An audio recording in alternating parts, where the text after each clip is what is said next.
From the Library of Congress in Washington, D.C.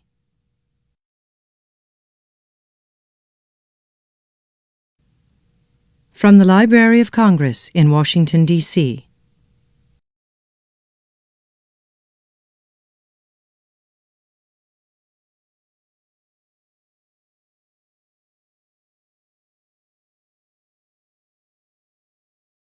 Thank you.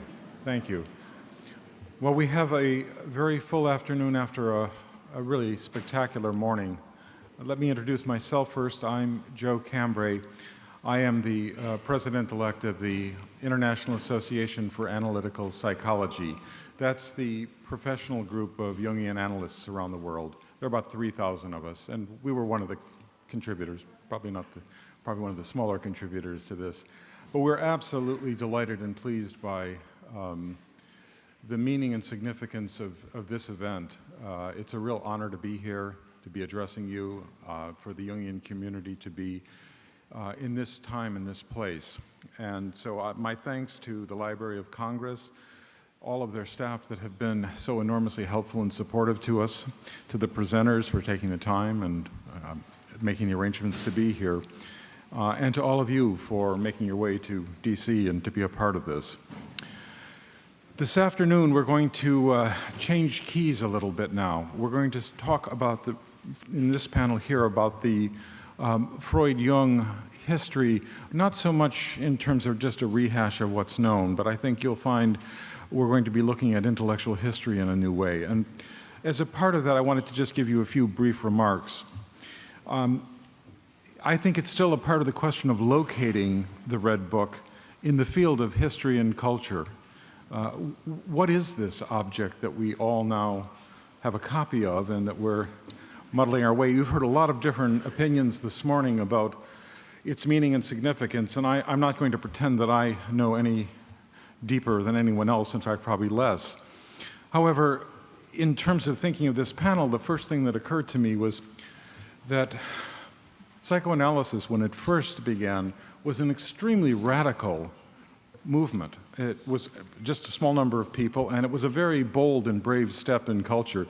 It really rethought the way the human mind is and perceives itself.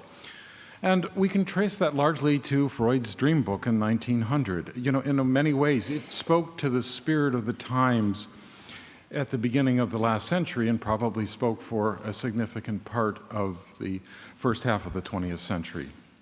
I would suggest the Red Book might be furthering that project, not in a Freudian way, but in Jung's own language, in the spirit of the depths, that this is about depth psychology, not just simply Freudian or Jungian. It's about how one encounters the depths of the psyche, and what is this spirit of the depth that Jung was talking about.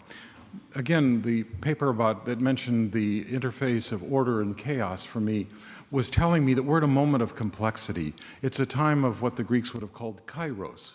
That is, it's a moment in which something very special is happening, and if that moment is seized, a transformation can occur.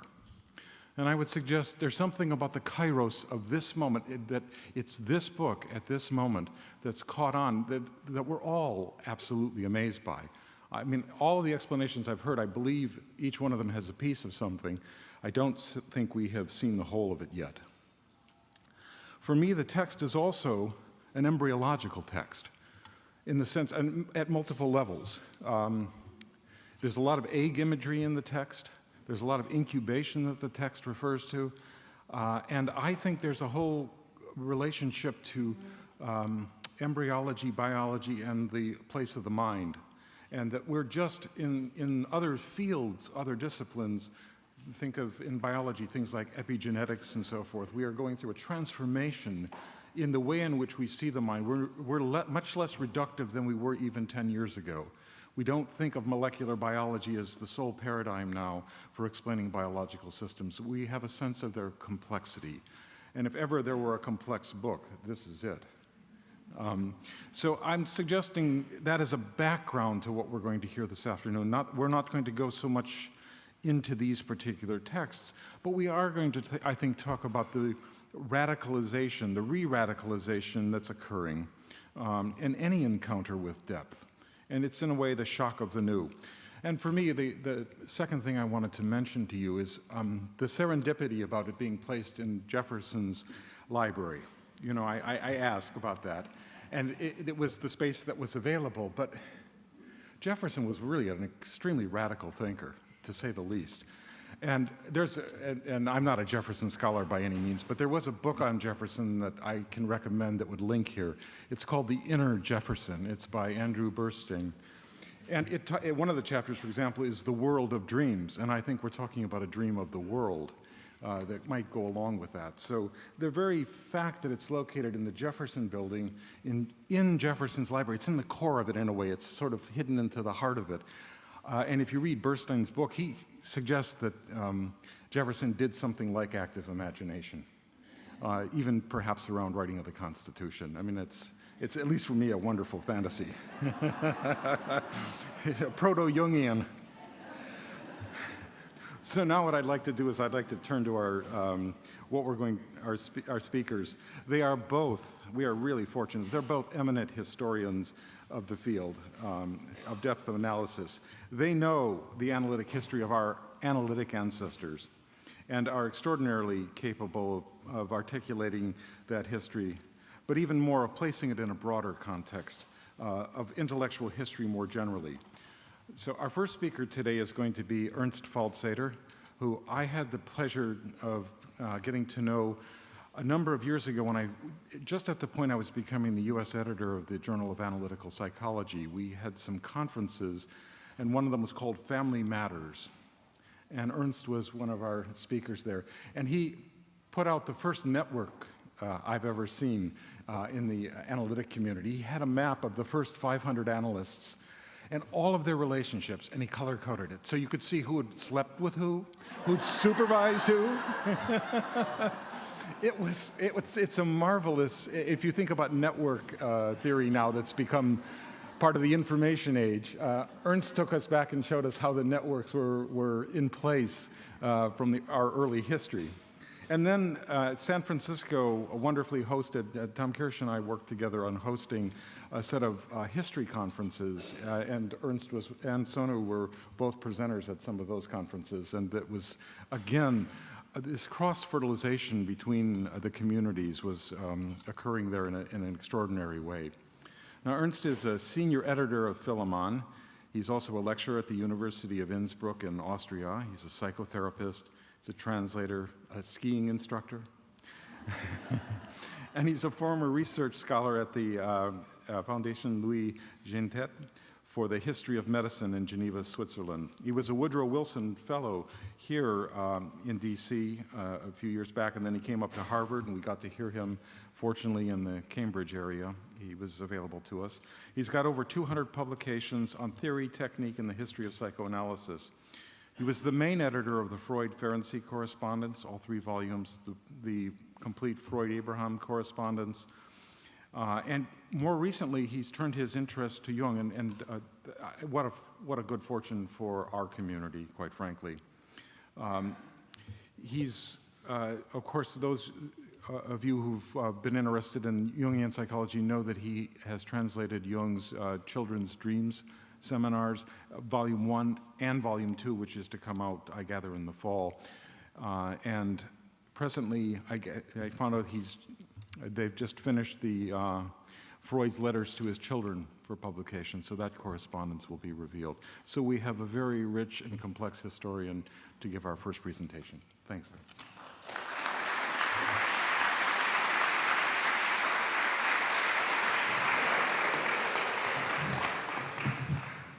Thank you very much. Good afternoon.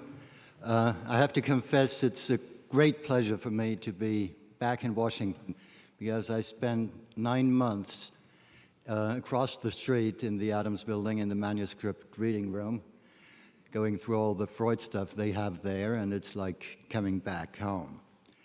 I'll be a bit more prosaic than my esteemed colleagues who spoke in the morning, so I'm afraid there'll be a slight lowering of the intellectual and philosophical level, or as Jung probably would have said, un abaissement du niveau mental. I'm neither Freudian nor a Jungian, but I'm interested in the history of science, particularly in the history of ideas. And in this perspective, both Freud and Jung are extremely interesting topics. I mean, after all, theirs are the two names that most people first think of in connection with psychology. And I think this curious fact alone would merit closer investigation. We know that for a couple of years they collaborated, and the publication of their correspondence in 1974 by William McGuire further kindled the interest of people in their relationship and spawned a plethora of articles and books even on their relationship. But as Sonu Shamdasani has told us in the morning, works on the Freud-Jung relationship, with very few exceptions, have uniformly suffered from a Freudocentric frame in which they have viewed the genesis of complex psychology, that is, that they viewed Jung's theory primarily as an offshoot from psychoanalysis, thus mislocating Jung and complex psychology in the intellectual history of the 20th century. However, I still find it incontestable that this was a crucial encounter for both of them.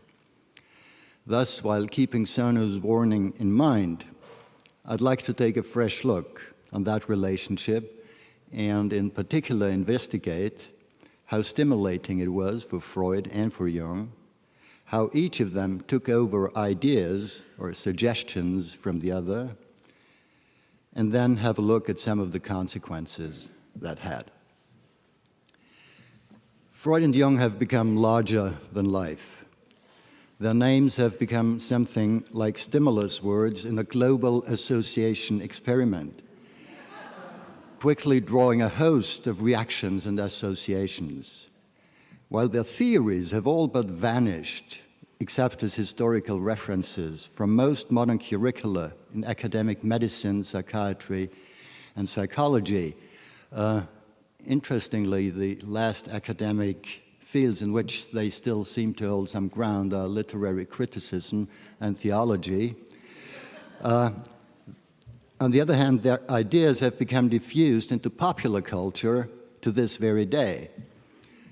And I think perhaps the fact that their influence in the natural sciences is obviously on the wane, while on the other hand, their influence in general culture is still very high, is one reason for the ongoing controversies. Because while science wants to show that Freud and Jung are outdated, essentially unscientific, or history, people continue to be stubbornly interested in and fascinated by their views. The terms and concepts have become a part of our everyday language, and even entries in dictionaries, if often in garbled or misunderstood form. Everybody talks about the unconscious or subconscious, even the collective unconscious, about Freudian slips, about archetypes, about repression, the Oedipus complex, narcissism, libido, introverts and extroverts, about castrating mothers, anal retentive people, the importance of potty training, about the midlife crisis, identification, projection, id, ego, superego, the father imago, the death instinct, inferiority complex, regression, and so on and on. The very term psychoanalysis has enjoyed immense success. And for many, the name psychoanalyst or analyst has become a synonym for psychiatrist, psychotherapist, or as we say, or you say, shrink in general. And the figure of the analyst on the couch has become a cartoon stereotype. Just think of the New Yorker cartoons. Everybody seems to know that sometimes a cigar is just a cigar, and many men actually still wonder, what does woman want?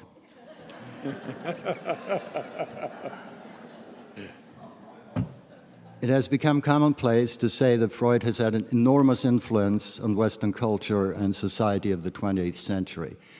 I'll just quote a few voices. Walheim wrote, "It would be hard to find in the history of ideas, even in the history of religion, someone whose influence was so immediate, so broad, and so deep."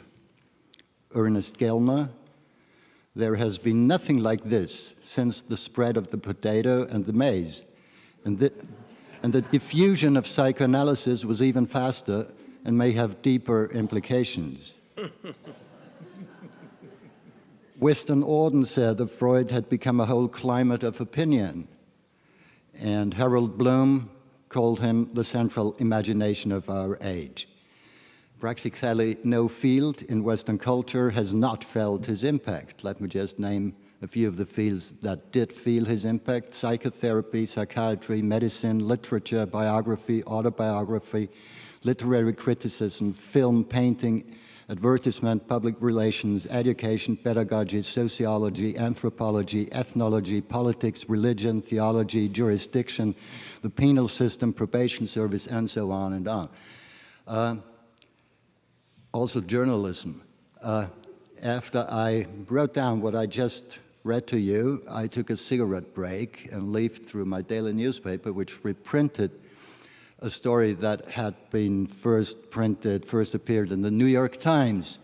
And the story was about an exhibit at the Museum of Sex on the history of condoms. And it ended with the line, quote, "The condom is a declaration of sacrifice in the midst of indulgence."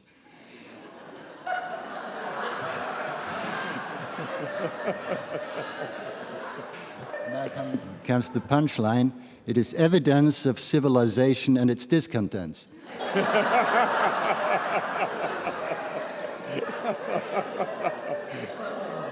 And I'm quoting that not only because it's funny, but because the author, Edward Rothstein, did not even feel the need to mention the name of Freud, because he could be sure that his readers would understand the allusion to him. There's probably only one cultural field in which Freud's impact is not visible, or I'd better say audible, that is music. That is instrumental music, because, you know, librettos or lyrics of songs obviously have also been influenced.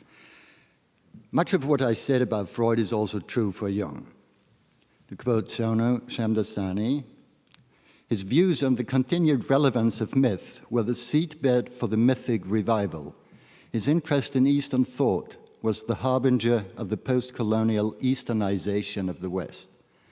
There is a massive counterculture that hails him as a founding figure, and the impact of his work on mainstream 20th century Western culture has been far wider than has yet been recognized." End of quote. Add to this that many of his concepts, from the archetypes to the collective unconscious, from the midlife crisis to his theory of complexes, and of course his typology of introverts and extroverts, have become household names. In the process of being absorbed into everyday language, however, some of these terms and concepts have been garbled or distorted. Jung's etymologically correct expression, extraversion, for instance, has turned into extroversion, which makes everybody with a minimal knowledge of Latin shudder. What would you think of a term like extraordinary, for instance?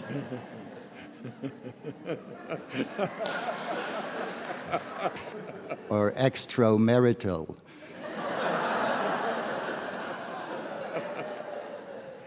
That was a extracurricular remark. Few people realize when they use the popular expression of the inferiority complex that this is not a Freudian term, but a garbled concoction of Adler's concept of inferiority feeling and Jung's theory of emotional complexes. Another thing Freud and Jung have in common is that they were and continue to be the targets of heavy attacks. Freud is declared dead in regular intervals. But that's right, isn't it? But usually with such vehemence and venom that this makes one doubt the accuracy of the death certificate. As if the coroners of dead bodies in the closets of science were afraid that he might rise from the dead again. Although Freud's critics have tried repeatedly, in Kruz's word, to relegate psychoanalysis to history's ashcan, their heartfelt wish that Freud might have never been born, or failing to achieve that end, that all his works and influence be made as nothing, that wish has still not been fulfilled. It is indeed interesting that to this day, Freud's name and theories can provoke heated controversies, and this more than 70 years after his death. And I think that rather than being a sign that he and what he stood for is finally history, such an anachronistic phenomenon is, if nothing else, a tribute to his ongoing influence. Jung, on the other hand, has been called many names. Another quote from Shamdasani: occultist, scientist, prophet, charlatan, philosopher, racist, guru, anti-Semite, liberator of women, misogynist, Freudian apostate, Gnostic, postmodernist, polygamist, healer, poet, con artist, psychiatrist, and anti-psychiatrist. Mention him to someone, and you are likely to receive one of those images. For Jung is someone that people, informed or not, have opinions about. So, we're dealing with two highly controversial, if often misunderstood, intellectual giants of the 20th century who still exert an enormous influence in popular culture. Myths also surround the few years of intense collaboration, friendship, love even, which ended in a brutal falling out. After the break, Freud no longer had one good word to say about, as he wrote about him, the brutal, sanctimonious Jung, whose crooked character did not compensate me for his lopsided theories.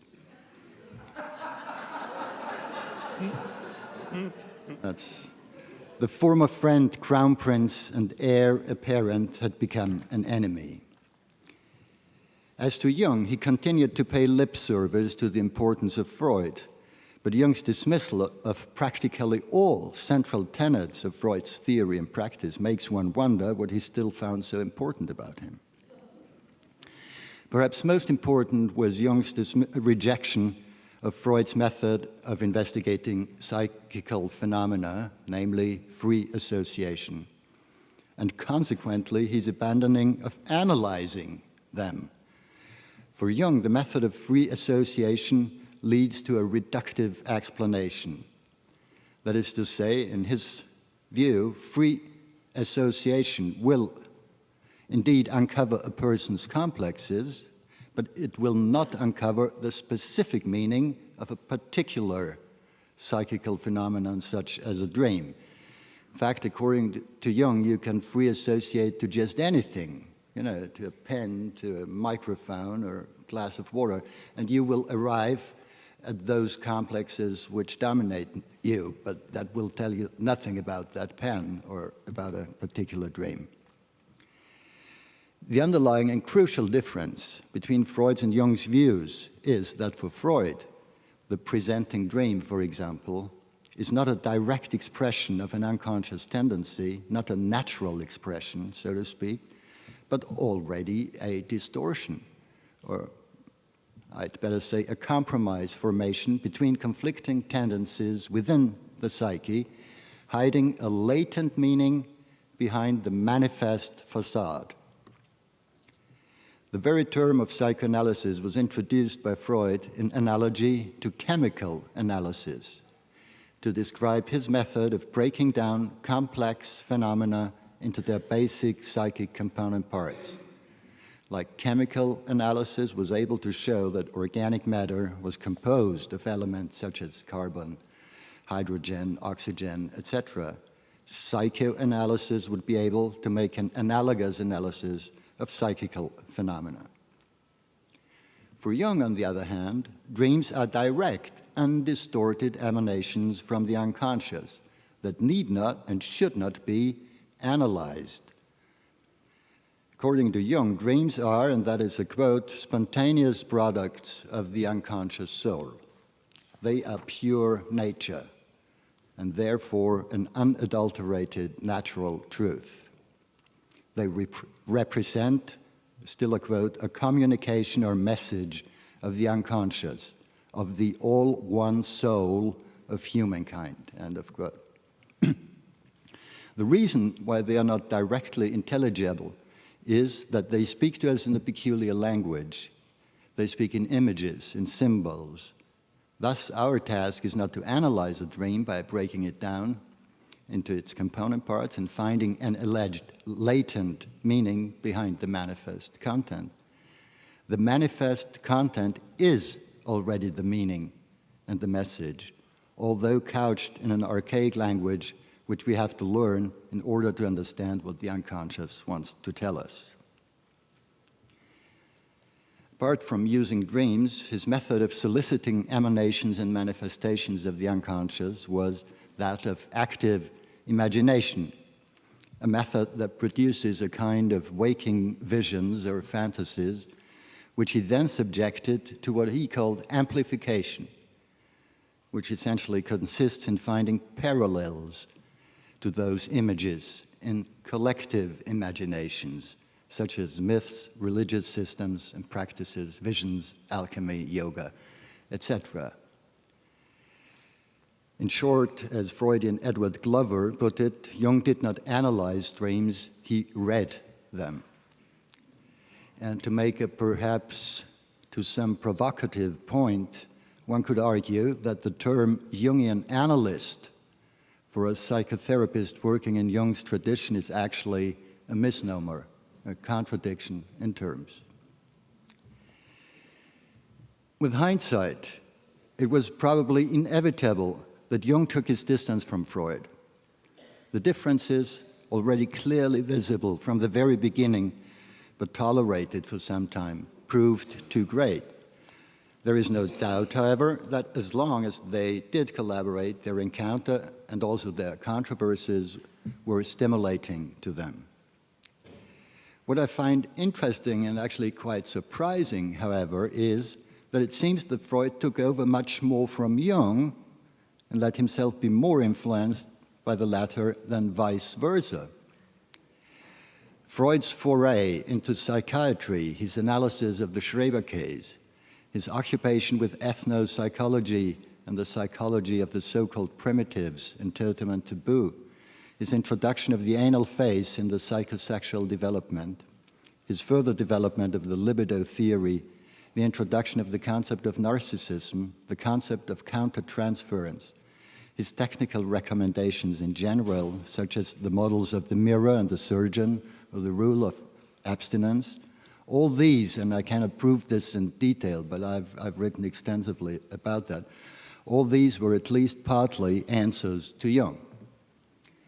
His fascination with parapsychology, however ambivalent, was certainly also stimulated by his encounter with Jung.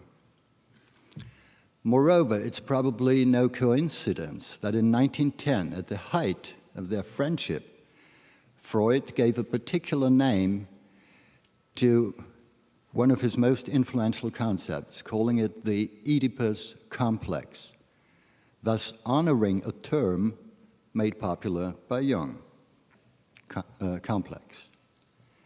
Quite a few of Jung's other notions have also entered psychoanalytic mainstream. Imago, for instance, is a term first introduced by him in 1911. Freud, and with him the whole psychoanalytic community, to this day took up this term. In 1912, Freud even named a newly founded journal Imago. And by the way, there still exists a journal called American Imago. Freud also took over the concept of what Jung called the introversion of the libido, which term Freud called felicitas. And in some of his formulations, Freud came also near to Jung's notion of a collective unconscious. I'll skip that passage. Jung, and of course also Eugen Bleuler and the other collaborators at the Burghölzli, were also the first to investigate psychosis from a psychoanalytic or psychologically dynamic viewpoint. Psychotic cases were practically absent in the private practice of Freud and his followers in Vienna, who mainly worked with so-called nervous diseases, that is, neuroses and psychosomatic or functional disorders. Jung's book, The Psychology of Dementia Praecox, 1907, established his worldwide reputation. Later, psychoanalysts working with psychotic patients owe much to the pioneering work of Bleuler and Jung, often without acknowledging it or even without being aware of the fact. Other concepts, controversial at the time, have also entered analytic theory and practice to a certain extent. For example, Jung's method of dream interpretation on the subjective plane or level, his view of the compensatory function of the unconscious, his extension of developmental psychology to cover the whole lifespan, or his stress on the importance of present conflicts and not only of repressed childhood memories in the psychoanalytic process. Surprisingly, Jung also seems to have been the first to see infantile neuroses as the result of what the parents unconsciously project onto their children, and not mainly as the result of a child's internal conflicts, a view so widespread today that it is worth remembering how revolutionary it was at the time. And finally, Jung and the Zurich School were also the first to call for the necessity of a training analysis of the future analyst, as explicitly acknowledged by Freud, a training requisite taken over by practically all dynamically oriented psychotherapeutic schools. In the light of all this, it is beyond me how Edward Glover could arrive at his judgment, quote, "I have been unable to find that Jung has injected anything into Freud's ideas." End of quote. This could rather be said about what Freud injected into Jung's ideas. With the exception of a short period of intense collaboration during which Jung also sometimes, half-heartedly or not, towed the line, from the beginning Jung had his own agenda. His agreement with Freud remained on a rather unspecific, general level, while from the first contact onward, he voiced his reservations against specific but central tenets of Freud's theory, above all against the sexual theory. True, Jung, I think, was fascinated by Freud as a person, by how seriously Freud took psychical phenomena, such as fantasies, dreams, slips, by how closely he listened to his patients and looked at details. Nothing was too unimportant, absurd, or seemingly meaningless not to be studied and analyzed. From the beginning, however, Jung had great reservations against the theoretical conclusions Freud drew from his observations. Jung himself explicitly stated, quote, "I do not come from Freud, but from Eugen Bleuler and Pierre Janet, who were my direct teachers. When I publicly took a stand for Freud, I already enjoyed a generally known scientific reputation through my research and associations conducted independently of Freud and the theory of complexes based on it. I collaborated with Freud with the principal reservation against the sexual theory, and only up until the moment when Freud identified his theory with the method as a matter of principle." For some time, these differences were ignored or downplayed by both protagonists. With hindsight, we may rather ask ourselves why they had become so close at all in the first place for a relatively long period, or why they hadn't split much sooner. Freud was certainly blinded by his sympathy, by the invaluable support of Bleuler and Jung, two world-famous non-Jewish psychiatrists and academics, by his hopes, that's a Freud quote, to conquer all psychiatry and the approval of the civilized world with the help of Jung. And to rescue, that's another Freud quote, to rescue psychoanalysis from the danger of becoming a Jewish national affair. And also by the great plans he had for Jung as his successor. For a long time, he made light of the all too clear signals of dissent that Jung kept sending him. Don't deviate too far from me, wrote Freud to Jung, when you are really so close to me, for if you do, we may one day be played off against one another. Conclusion.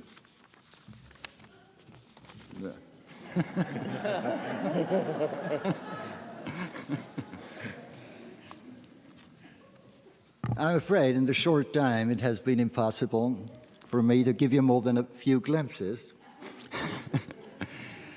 Coming to the field of Jung studies as a Freud scholar, in studying Jung, I've been increasingly impressed by how crucially different his theory is from that of Freud.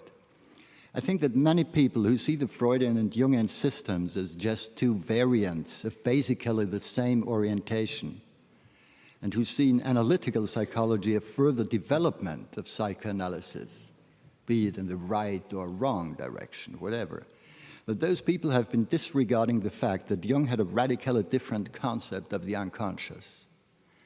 Because at first glance, this seems to be their common ground. Both are eminent psychologists of the so-called unconscious.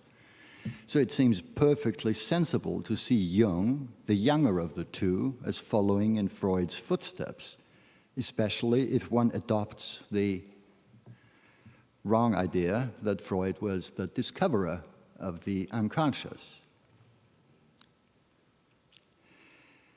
Yet the most devastating criticism voiced against Jung from the Freudians from the beginning was probably not that he did not accept the theory of the sexual etiology of the neurosis, but that he, as Ferenczi wrote to Freud already in 1912, doesn't know the unconscious.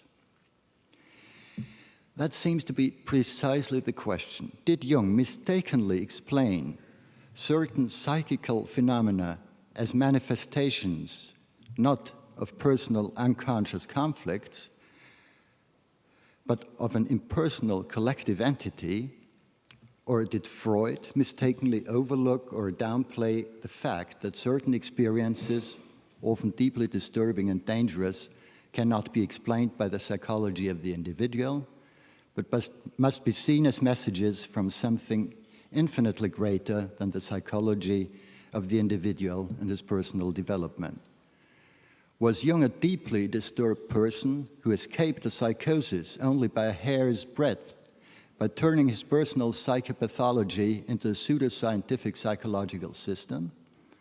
Or was he a seer, a prophet even, who finally understood that his profoundly disturbing visions, dreams, and experiences were not the signs of a psychotic disposition, but messages from a trans-individual collective sphere that predicted world events? I confess I see no way of reconciling these two views. So it would be only naturally to ask, so then what? Who was right? Freud or Jung? Actually, I've been told that Americans like to go for simple alternatives, that they like that they like to be all for or all against things. I don't know if that is true, but if that's really the case, I'm afraid I will now close by disappointing you, by not answering the question. For the intellectual historian, as I see myself, the task is not to recommend a choice between two alternatives, but to study the history of these two related, adjoining, but still fundamentally different concepts, the vicissitudes of their respective developments, their collaboration, falling out, rapprochement, distancing, the mutual misunderstandings, but also the cross-fertilization that took place. No definitive answers then, but still a fascinating chapter in the history of the never-ending study of the human mind. Thank you.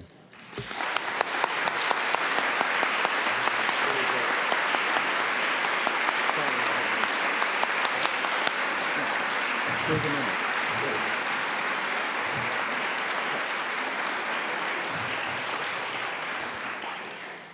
Thank you, Ernst. That was a fascinating study. I'm sorry we didn't have a chance to unpack it further. There's so much there. Not only your wonderful, witty way of framing some of these things, but I think some of the questions you're raising, like where did Jung's ideas come from? What was his training as a psychiatrist and as a psychotherapist like? What are the kinds of things that led him ultimately to something like the Red Book experiments? I think that's a chapter that will be very interesting for us to hear more of. But we need, for time purposes, now to turn to our second speaker, Professor George Macari, who has recently, in 2008, written a really excellent book. He's done much writing in the course of his career, but I particularly want to bring this book to your attention. It's called Revolution in Mind, and the creation of psychoanalysis. And it not only is an intellectual history of psychoanalysis with all of the usual players, but it has both a narrative coherence and a depth of integration into what else was happening in culture, so that you can get a feeling for what the movement meant. And when he comes to Jung, it's one of the most fair-minded treatments I've ever seen in the psychoanalytic world. I was very impressed when I read it. I felt like the Jung that I was reading there was recognizable to me as a Jungian. So that was really a rather extraordinary experience, because that, from the Glover quotes, you can see that's obviously not always been the case. Let me just tell you a few things about Professor Macari. He's a historian, obviously a professor of psychiatry, a psychoanalyst. He is the director of the DeWitt Wallace Institute for the History of Psychiatry and the Oscar Diethelm Library at the Weill Cornell Medical College, where he's also a full professor. And actually, we have paths that intersect, because he did his undergraduate where I live, in Rhode Island at Brown University. And he went to Weill Cornell Medical College. So with that brief introduction, let me turn the platform over to Dr. Macari.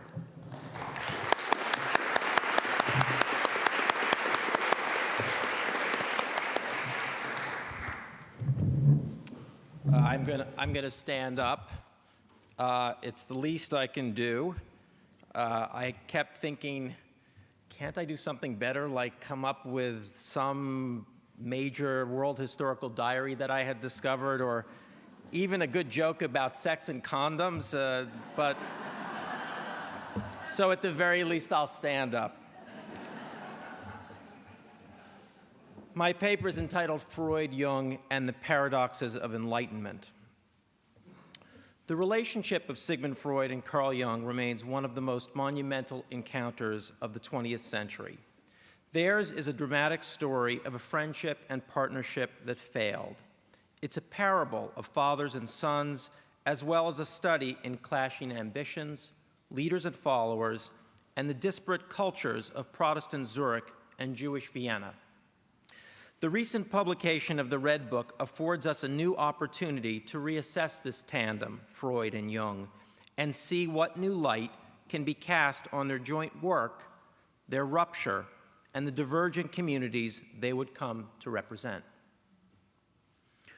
For decades, the most common interpretation of the collaboration and divorce of these two men focused on personal matters. And the Red Book provides new material for those who would hone in on biography and think about the relationship of Jung and Freud, for it documents a great deal about Jung around the time that his relationship with Freud exploded. However, the Red Book also offers something to scholars who would pull back their lens and consider these men through a broader inquiry of the social, political, and cultural forces that shaped them and that they, in turn, shaped. From this vantage point, the debates between the father of psychoanalysis and the founder of analytical psychology take on a different shape.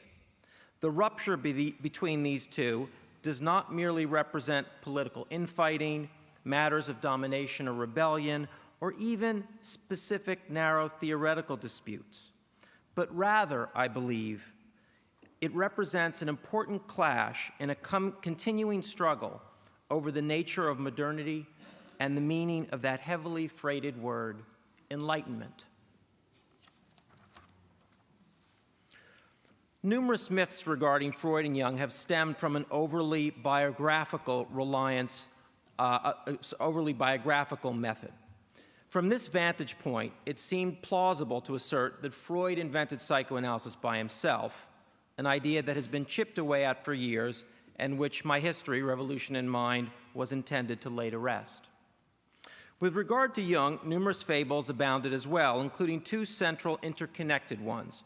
The first reduced Jung to being a mere disciple of Dr. Freud, and that then made possible a second in which analytical psychology, insofar as it differed from the Freudian model, originated solely from Jung and his genius. Both of these myths have been discredited due to the work of Shamdasani and others.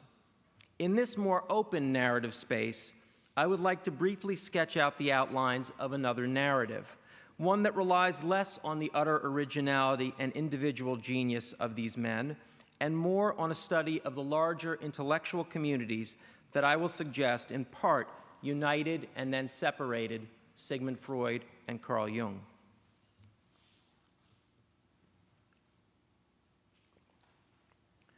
Around 1900, it would have been hard to mistake Zurich for Vienna. Vienna was the center of a failing empire, a swarming, free-thinking, multi-ethnic metropolis barely held together by Catholic and monarchist authority. Zurich, on the other hand, was the stable Protestant capital of one of 22 Swiss cantons, each of which enjoyed a good deal of autonomy and democracy. Both places, of course, were German-speaking, but Switzerland was unique in that it unified ethnically French, Italian, and German citizens. This would become important after 1870, when bitter nationalism forced the French and Germans apart.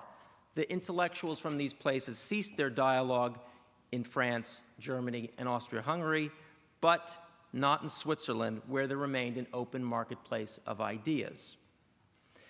Aided by these advantages, the Swiss would play an inordinately large role in attempts to synthesize French and German ideas of the mind. In Zurich, for example, through the leadership of Dr. August Forel, the Bergholzli Hospital incorporated German lab science with French clinical innovations and moved to the cutting edge of both brain research and mental therapies by the last decades of the 19th century. In 1898, Forel turned the directorship over to one of his former students, Paul Eugen Bleuler. Bleuler was almost exactly Sigmund Freud's contemporary, born 1 year after the Viennese physician, and as we shall see, both of these doctors shared a number of views common to their generation. Bleuler and Freud were political liberals who rejected romantic medicine's speculative excesses and dedicated themselves to the power of reason and science. After graduating from the University of Zurich Medical School in 1881, Bleuler took a scientific grand tour where he, like Freud, traveled to Paris to study with Charcot and was deeply impressed by the power of hypnotism and unconscious mental processes. For 6 months, the young graduate, again like his Viennese counterpart, dedicated himself to the study of brain anatomy, first in Munich and then with Forel in Zurich. Finally, in the late 1880s, as Joseph Breuer and Freud were mulling over the case of Anna O. in Vienna, Forel and Eugen Bleuler hypnotized each other in Zurich and published papers on this strange phenomenon.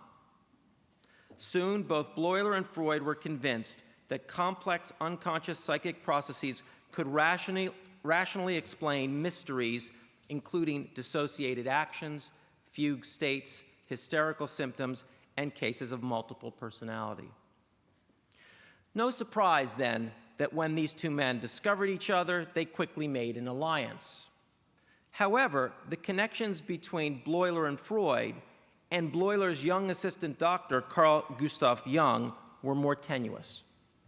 Born nearly 2 decades later, Jung came from a generation that oriented itself in part against the perceived ideological excesses of their teachers. Sigmund Freud had come of age in a period where liberalization encouraged young Jews in the Austro-Hungarian Empire to hope that the Enlightenment values of secularism and science could defeat the entrenched power of church and court and the nefarious forces of anti-Semitism and superstition. 2 decades later, Carl Jung came of age in a quite different time, during the fin de siècle, a time when a resurgent neo-romanticism decried the shortcomings of a strict commitment to the rules of positivist science, in which it seemed, according to Ernst Mach and many others, there was no human self and the inner world was lost. Jung's interest in Romanticism ran deep. He was the proud grandson of the Basel physician Carl Gustav Jung the Elder, who had distinguished himself as an ardent Democrat and a romantic physician fascinated by psychological models of illness. Carl's father, Paul, was a Protestant clergyman who near the end of his life had a crisis of faith and turned to studies of hypnotism. And Jung's mother was from a prominent Basel family that firmly believed in supernatural happenings. In 1895, Jung began medical school in Basel, where the university was a liberal bastion in a city that hosted apocalyptic brands of Protestantism. On the weekends, Carl studied Kant, Schopenhauer, and that philosopher of the unconscious, Eduard von Hartmann. He absorbed the writings of Friedrich Nietzsche, who made a, quote, tremendous, unquote, impression. This was the standard diet of his generation, and Jung soaked it up. While at the university, Jung was a buoyant and active member of the university's Zofingia Students' Association. There, he gave lectures that revealed a desire to limit science and cordon off a domain for mystery and human subjectivity. These youthful speeches dramatized the divide between Jung and medical students of Bleuler and Freud's vintage. While the older men had been driven to roll back mystifying religious dogma and irrational social conventions, Jung and many of his colleagues recoiled from the soul-killing results of their elders' program. Jung mocked those who would parrot the hero of German science, who he dismissed as Papa Dubois-Reymond. It's a reference to Émile Dubois-Reymond, the most famous leader of Berlin science. Schooled by, this is in Jung's voice, quote, our great master, unquote, Kant, as well as Schopenhauer and Nietzsche, Jung urged his fellow students to open a space for the irrational and subjective in an otherwise mechanized world. In accordance with these views, Carl began to conduct some research on his own, picking up a line of inquiry from his family. Carl's mother's family was immersed in Spiritism, a movement that emerged from the Great American Awakening of the 1840s and became popular in Europe soon after. This fashionable craze that included receiving messages from the dead, mysterious turning tables, and mediums was not restricted to lay people. It also attracted scientists like W.H.R. Myers and William James, who sought to examine these incredible phenomena. For Jung, such things were very possibly believable. After all, as a child, similar phenomena had emanated from his mother's bedroom at night, where he saw luminous happenings, including a repetitive hallucination or vision of a figure whose head was detached from its body. In his first year of medical school, Jung began to attend the family seances. His aunts and cousins sat around an old oak table and waited for rumbles, knocks, and other signs from the beyond. Soon signs came in abundance from Jung's cousin, the 15-year-old Helene. Heli, it seemed, could speak for the dead. After his beloved father's death, Carl was often in attendance at the seances, but after 4 years, his interest fell off, especially after Heli was caught cheating. By then, Carl had decided to study psychiatry. When he set out to write his medical thesis, he chose to explore his cousin's strange voyages into the beyond. Confident that no one at the university would be receptive to such a study, Jung set it aside. Then, on December 11th of 1900, that young medical graduate was hired as an assistant doctor at the Bergholzli. In Professor Bleuler, Jung found a teacher who shared his fascination in bizarre mental phenomena. Bleuler encouraged his staff to study the most recent literature on the subjects, and so, just 6 weeks after his arrival in Zurich, Jung presented his colleagues with a synopsis of the latest work on dreams by Sigmund Freud. In this setting, Jung went back to his dissertation, but his approach had changed from any wide-eyed credulity from his medical school days. His 1902 on psychology and pathology of the so-called occult phenomena makes no allowance for mysterious otherworldly happenings. Instead, it was solidly part of a robust genre in which scientific authors demystified the strange, the miraculous, and the otherworldly. Jung explained his cousin's visions and voices via references to Charcot's Grande Hystérie and Janet's psychic disaggregation. The authority Jung turned to most, as Shamdasani has shown, was a fellow Swiss, Theodor Flournoy. Jung followed Flournoy by positing that his cousin had an unconscious second personality that had split off from the conscious I and could therefore perform complex tasks on its own. In the end, his view of the source of her disorder was conventional. Heli had a pathological constitution. The young romantic had gone over to the other side, or so it seemed. And the contrast between the university student and the young doctor was about to grow even more extreme. After finishing his dissertation, Carl Jung took a leave of absence from the Bergholzli and went to Paris, where, as Sono shows us, he honed his considerable painting skills and sat in on lectures by Pierre Janet. He then returned to Zurich in 1903 to resume work on a research project that would alter his life, the word association tests. Initiated by Eugen Bleuler, these lab experiments would come to be closely linked to Jung, and they would make him famous. Given his youthful concerns about science murdering off the subjective realm of man, the irony was stark. For these lab studies imposed a strict mechanistic model onto mental life. And yet the conclusions drawn from these studies were anything but narrow. By studying, timing, and tracking associations, Bleuler declared in 1906, we grasp, quote, all the psychical processes which we have to decipher in order to understand the complete man, unquote. Human beings, Bleuler seemed to say, were simply the sum of their associations and complexes, a claim that, while seemingly weak on its face value, very nicely conformed to the strictest evidentiary demands of science and therefore made a tremendous splash in that community.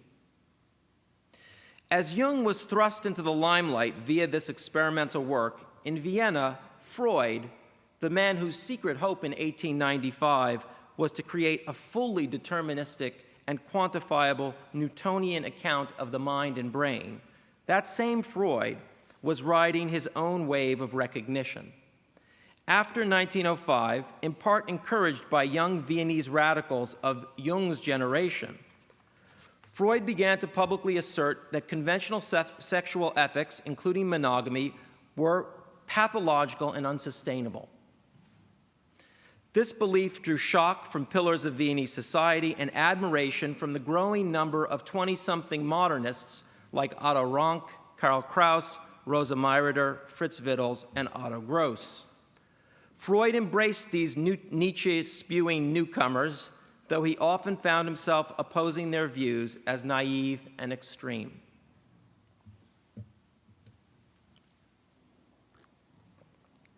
And so, just as Carl Jung was being pulled by Professor Bleuler into the center of the scientific community, Sigmund Freud was being pushed out into the smoky world of café culture by his rebellious admirers. And it was precisely during this disorienting time that these two men commenced their intense relationship. In Freud, Jung hoped to find a mentor who, unlike Bleuler, was less afraid to push hard at the limits of conventional science in the service of better grasping inner life and sexuality. In Jung, Freud believed he had discovered a most judicious, scientifically minded pupil.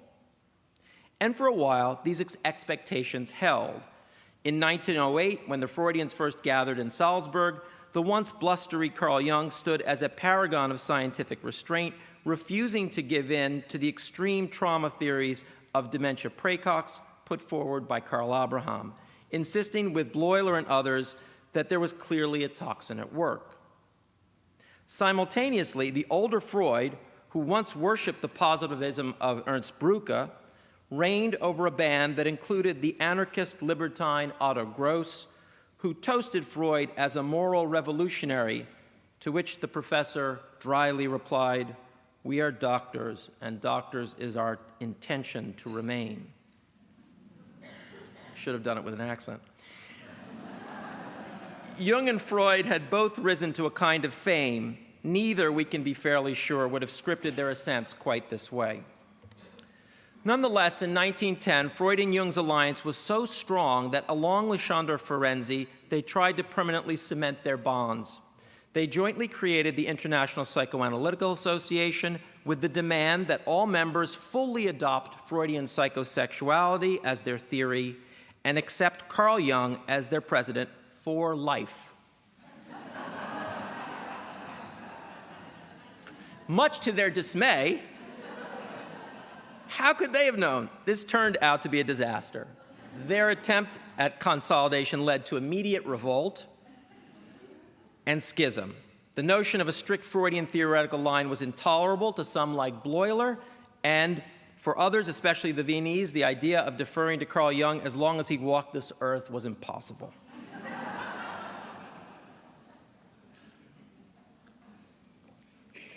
In the fraught period that now followed, seeing the departure of Bleuler, Adler, and then Steckel, Carl Jung's possible theoretical divergences from Freud became a topic of grave concern for Freud and his dwindling true believers. They grew panicked that their president and the editor of their most important journal may not be faithful to the cause. Over the next month, Sigmund Freud and Carl Jung would increasingly challenge and disappoint each other. Freud was not more open-minded, but increasingly tyrannical. And Jung was not the reserved scientist, but rather prone to flights of mystical wandering, or so each man could legitimately think. The two psychoanalysts would press each other to explain the nature of legitimate authority, the bounds of science, and the distortions of the psyche, not excluding each of their own.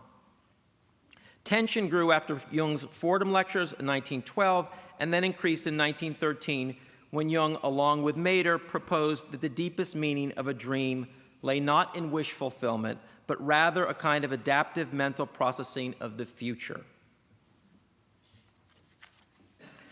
This last change was deeply disturbing to the Freudians.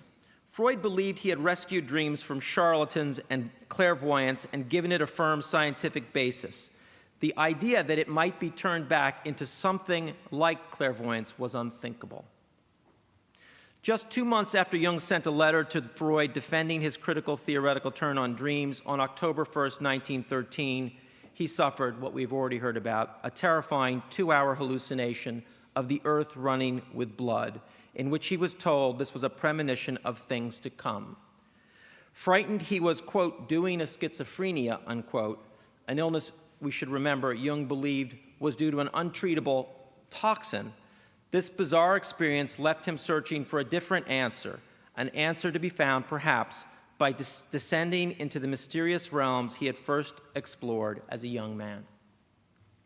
Jung's inner turmoil likely explains this once mighty power broker's precipitous next actions. On October 27, 1913, to the shock and delight of Freud's stalwarts, the Zuricher who had spoken of the psychoanalytic movement as his own did his enemies' work for them and resigned as editor of the journal. This made no sense to Ernest Jones and others who were sure it must be part of a complex Machiavellian plot. It was not. As the Red Book makes clear, the world Carl Jung had fashioned for himself after he entered the Bergholzli in 1900 had cracked. In 1914, Carl Jung also resigned as president of the IPA, and soon the Great War broke out, which the Zuricher took as confirmation of his prophetic vision of blood in the streets. He turned inward, a turn that he would later say returned him to his own soul and would mark the beginnings of analytical psychology. By focusing on the broader contexts that animated Sigmund Freud and Carl Jung's relationship, we can see the outlines of a larger story. The looming question that brought these two men together and would separate them was one of the great questions of modernity. It is a question as pressing for us today as it was in 1784 when a German periodical received Immanuel Kant's short, famed essay simply entitled, "What is Enlightenment?" What indeed? 17th and 18th century savants touted the power of the mind to emancipate men and women and lead them from darkness into light. Reason, analysis, and skepticism were the tools that would free humanity from the chains of delusion. Dare to know, that was their credo. However, there was a great paradox at the heart of these spreading beliefs. The most prestigious and powerful form of knowledge that they acknowledged, natural science, tended to happily dismiss the mind as an impotent fiction, as well as a sneaky way of trying to maintain a supernatural, immaterial soul. Famously, some philosophers and physicians tried to find a third way between scientific materialism and the soul, such as John Locke's notion of God-endowed thinking matter, numerous vitalists from the Montpellier tradition and elsewhere, and some post-Kantian idealists. But the fact is, by the middle of the 19th century, the once radical notion that inner life and the mind were mere products of the brain-machine had won the day. One now witnessed the spectacle of highly intellectual experts coming up with very creative arguments that seemed to prove the mind could never be creative. By the end of the 19th century, many recognized the absurdity of this position and vied to create a tenable science of psychic life. For these 19th century doctors, psychologists, psychiatrists, and philosophers, the paradoxes of the Enlightenment needed to somehow be unknotted. They were forced to address foundational questions, such as, on the one hand, what kind of science was required to not reduce the psyche into nothingness? And on the other, what kind of wider-bore psychology could actually establish valid and verifiable truths? Now, Freud maintained a strong identification with the atheistic radical enlightenment of Spinoza. This was the man, Freud that is, who dared to know even when that daring meant declaring children to be polymorphously perverse. But these same very radicals he identified with were precisely the thinkers, unlike the more moderate Enlightenment reformers. It was precisely these radical Enlightenment thinkers who were the ones who dismissed mental life. In many ways, Sigmund Freud's efforts can be seen as trying to salvage the ideology of Pierre Bayle, Diderot, we could say Jefferson since we're here, and the encyclopedists, by both creating a model of the mind that was scientifically tenable in an otherwise wholly deterministic, mechanistic world, and by expanding their dry notions of reason to include the subject matter of romanticism, that is, subjectivity and the powers of irrational mental forces. Now, what of Jung? During his personal crisis, as the Red Book demonstrates, he imaginatively returned to a lost pre-modern world, a place where meaning was not statistical or chemical, it loomed everywhere. It was a world of omens, epiphanies, and revelations, a place of angels and devils, where the very notion of enlightenment was no longer that of the Lumieres, but rather spiritual enlightenment. Jung's illuminated manuscript can be read as an attempt to heal his own inner world by reconnecting with a pre-modern, pre-Enlightenment Europe. This text of a soul in torment is confessional and prophetic in tone. It shows the Zurich doctor, once famed for nearly quantifying the inner world, now thrown deep into a Gnostic search. Reason and natural law have been blinders. He throws them off and returns to a time where body and soul were one, a world of ancestors in which the dark night of the soul somehow led to daybreak.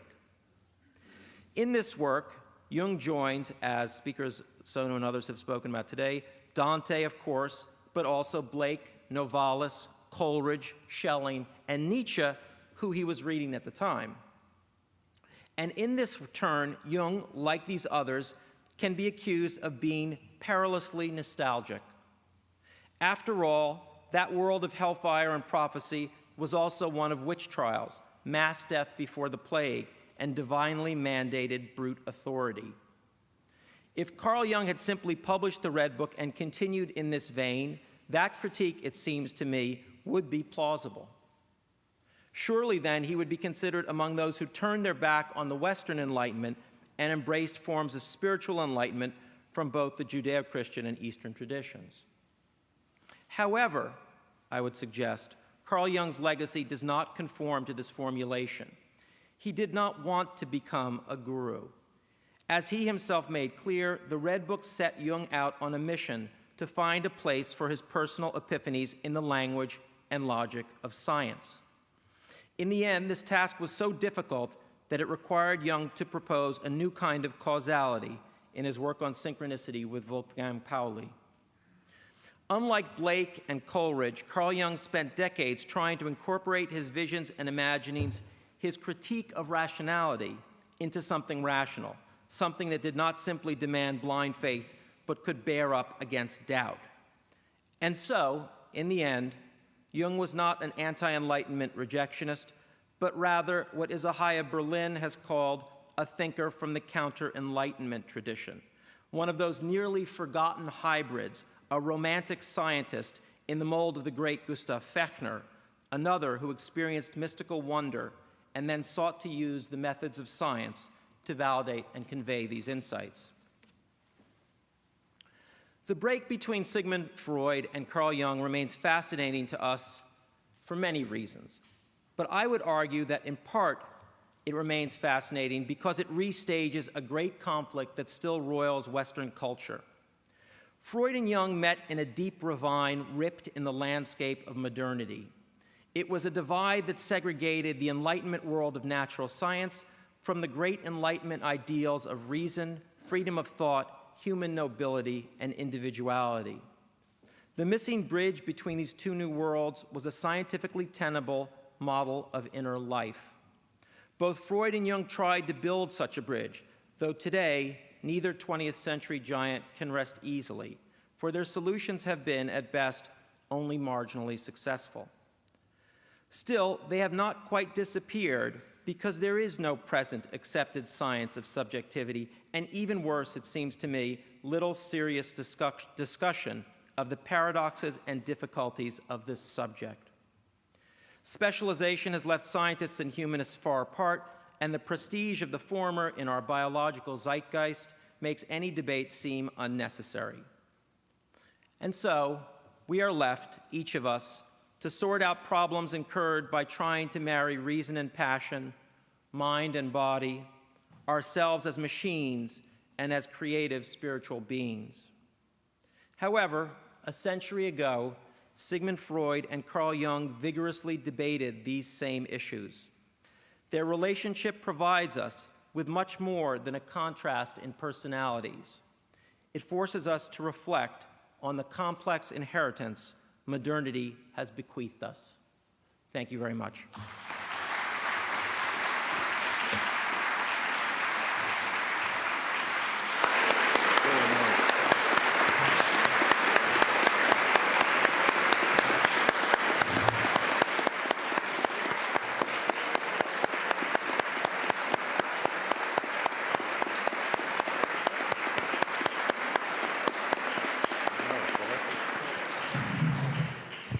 Thank you, George. That was, especially the last part of that, I think is just so important for us in terms of where we're at now, looking towards the future. The models that we may begin to look back to.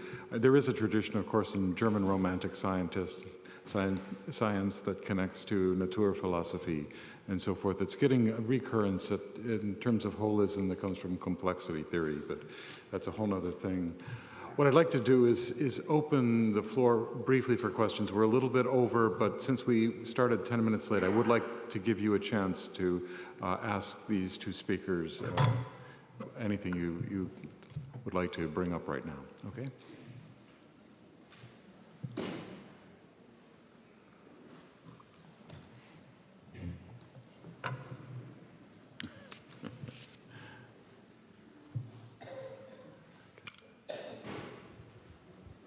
Hi.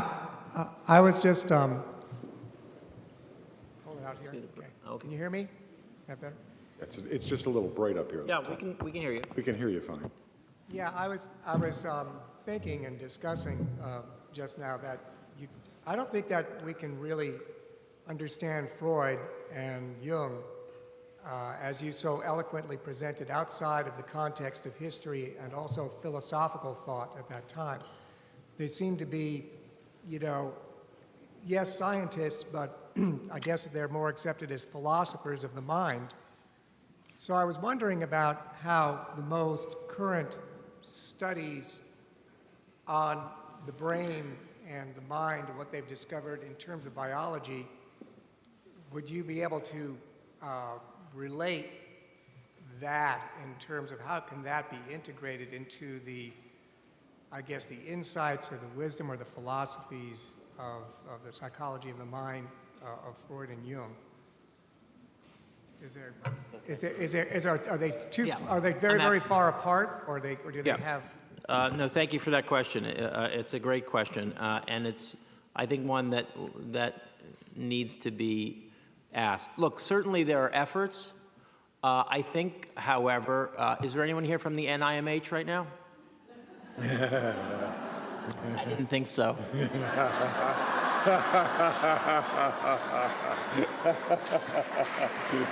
good, yeah, exactly. So there it is, really. Look, I think that there are certainly attempts, and I think that any attempt is worthwhile. I certainly don't want to, be overly critical. There are people who are trying to somehow bridge mind and brain. I think the critical question is to be aware of how difficult that problem is. I would say we haven't gotten anywhere with it. But I think the effort it has to be sustained. I think many have given up and simply think of it as a non-issue.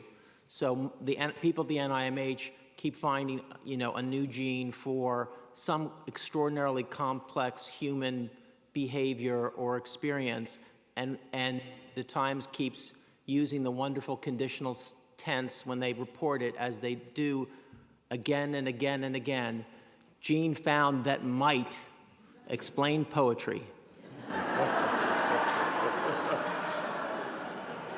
So this is, I think, a failure of the discussion about, a serious discussion about what's at stake.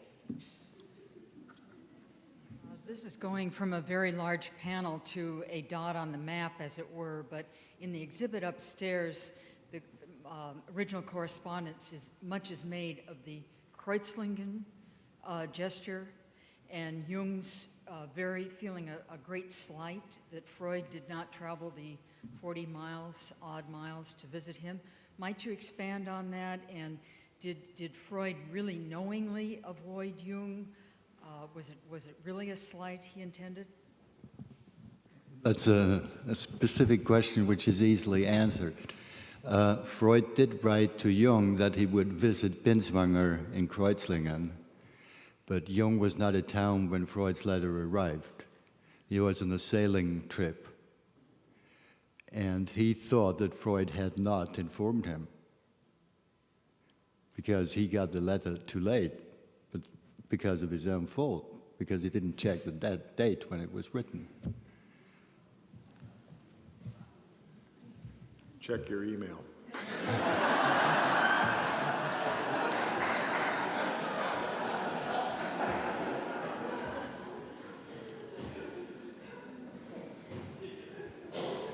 Yeah, just a question about what your, and both presentations were great. How would you contrast Freud's purpose in giving therapy to an individual versus Jung's? What were their aims? How do they view the aim of therapy? And especially maybe with a little bit of the idea of teleology. There seems to be a teleology in Jung that we do not see in Freud, and probably having to do with that Viennese culture you were talking about. But the different aims, if you can talk about that. Is that for me or you, Ernst? You want to take on? Yeah, I have to say that I don't feel like I'm an expert on, the last, really the post-1920 Carl Jung, so I don't feel confident answering that question. I think that whenever you talk about someone as complicated and as intellectually rich as either Freud or Jung, there usually is more than one answer to that kind of question. So that people try to answer those questions and they say, Freud was a X. And you can pretty much find something in the standard edition that justifies X, except there's also Y and Z. And so in a way, the close study of how these people change and why they feel a need to change, his goals about therapy changed. By the end of Freud's life, he was interested in the scientific exploration of the unconscious and very little interested in therapeutics and cure, to the dismay of many around him, Ferenczi and others. In the early part of his life, I think he was actually a therapeutic zealot, something he later has these beautiful quotes that says, you should never be. You get wrapped up in a transference and countertransference enactment. So, I think that I tried to outline in my book a number of different kind of moments about precisely that have a logic because of what was happening. I'm sorry that that's not a clear answer.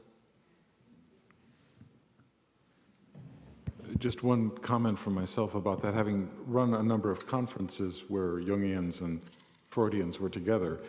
While our theories were radically different, we actually found clinically we weren't so far apart in terms of what we actually said and did in the course of hours. However, I do think there were questions of the ultimate goal of where the treatments were going. And that's still, one of the things that we do not have yet is a journal of comparative analysis. And I think your question goes to the heart of that. It would really be interesting to do long-term studies of where do we actually go? And not just an anecdotal case or two, but as a field. So the question's an excellent one, thanks. I think time-wise we're gonna need to, one last question? All right, one last question here and then we'll take a break. Can we have a microphone up front here? Oh, I'm sorry. Was there a question? There's a question back there. there. Okay, I'm sorry, I didn't realize. Can't see anything. The question that I have has to do with the field that we call the soul, a deep feeling for the soul, the psyche, we use that term, the deep emotional self, the poetic term. I'm not hearing the word occur very much in the conversation. I hear the mind, I hear the brain, but in the discussion, one of the things that the Jungians are very, very concerned about is this thing called the soul, and that poets call the deep emotional self, or that we sometimes may refer to as the religious function in the psyche.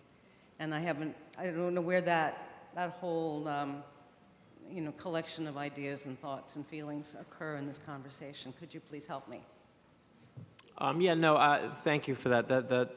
It occurs in my talk very much in the context of Romanticism.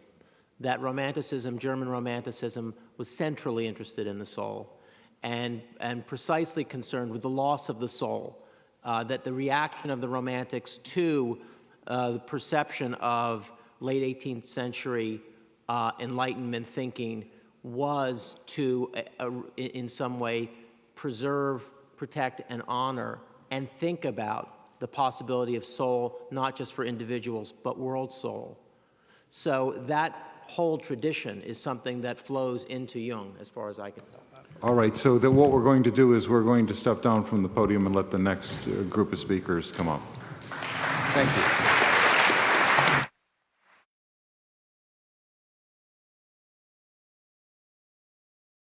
We have two distinguished authors and Jungian analysts talking to us this afternoon. My name is Betty Sue Flowers. I was formerly the director of the LBJ Library. My connection here, though, is not through President Johnson, although that's probably pretty mythological in itself.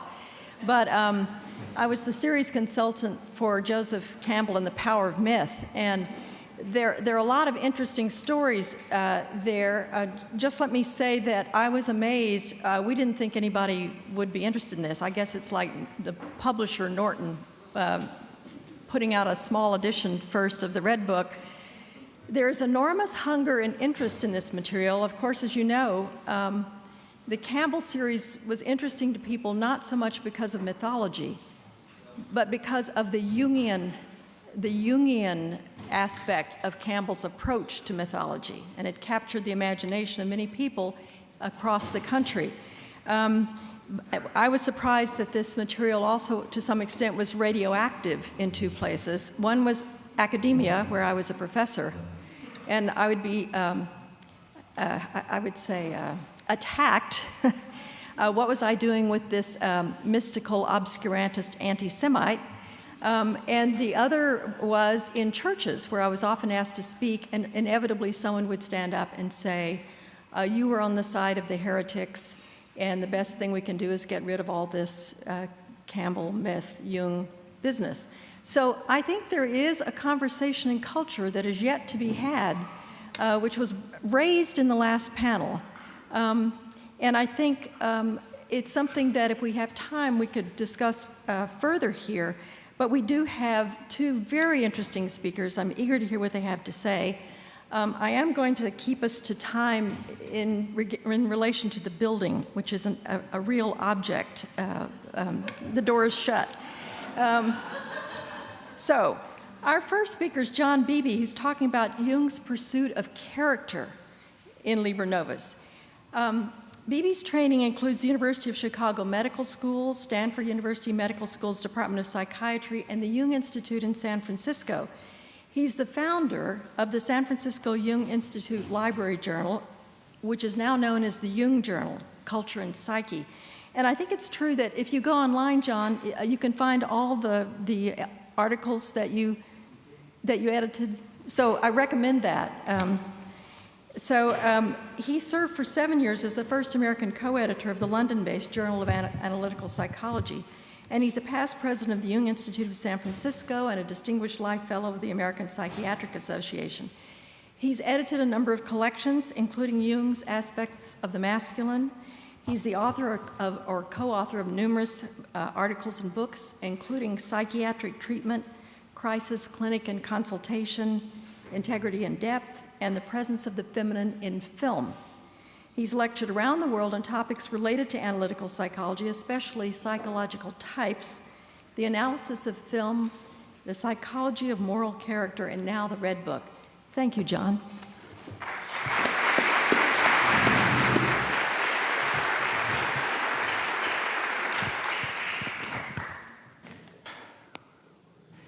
It's interesting that an introduction is always about your capacities, your capability that has earned you a spot on a program like this.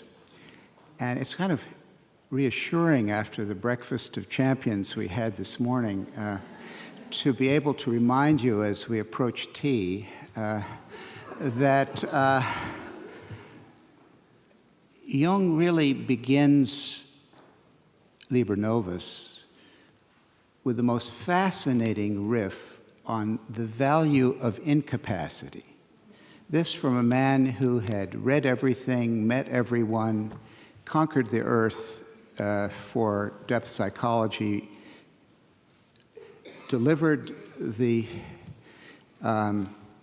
psychiatric establishment to Freud, which ironically he could never get back again, and knew everything there was to know about being capable and high-achieving. And in the most amazing way, on the eve of World War I, where nations are about to vie for power and influence, and now we know the story of the three cousins, as so beautifully told, I think by, isn't it one of the Mirandas, Miranda Seymour maybe, the cousins, not the cousins war, a different title, but the three cousins are having the Tsar, the Kaiser, and the King of England are all vying for which of Victoria's grandchildren is going to conquer the markets and the earth, and we have this, in my opinion, highly unnecessary war of World War I as the result. Here we have this very successful man starting the Red Book with the sacrifice of the hero, the sacrifice of the German hero Siegfried. Actually, he ends up assassinating Siegfried, who in the myth, as described in a book published in 1912, wore a shield with a crown on it and was the crown prince of a Sigmund. And Jung gives up the crown prince role in the psychoanalytic movement. The dream he has of killing Siegfried, which is recorded in Liber Novus, happens to have been dreamt on the night that he sent the letter that you can see upstairs that provoked Freud to break off 1-year anniversary to the day that letter was sent. And he kills off that role.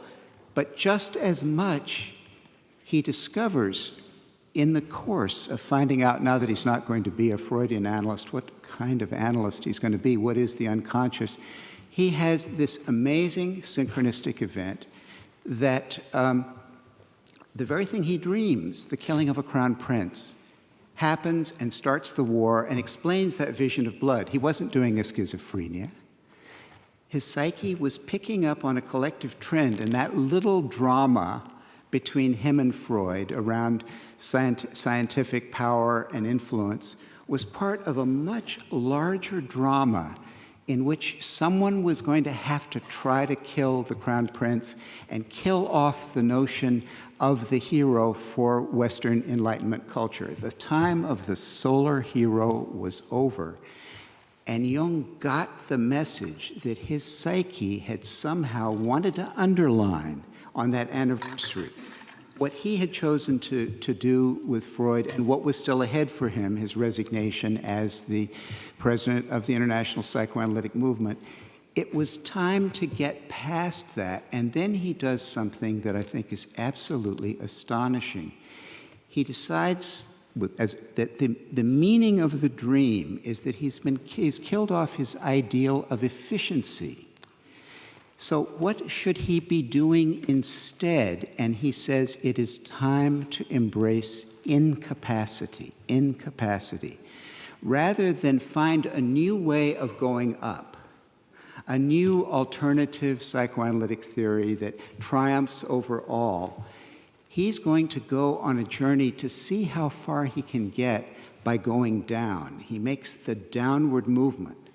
Now, in the killing of Siegfried, he kills off a kind of role that really had taken him away from himself, as we just heard in the beautiful presentation of Dr. Makari, where we really get we get the feeling for how much Jung moved away from the young man he had been around the time he stopped writing in that brown book in 1902, and then picks it up again something like 13 years later, 11 years later, he picks it up to start the work that will eventually become transcribed into the Red Book, and realizes he's gone very far away from his soul in the process of becoming, among other things, the general for the psychoanalytic movement and generally a person of great capability. He realizes that he's got to go looking for his soul, and he makes the decision to go down, and down he goes, as Sonu Shamdasani has told us, all the way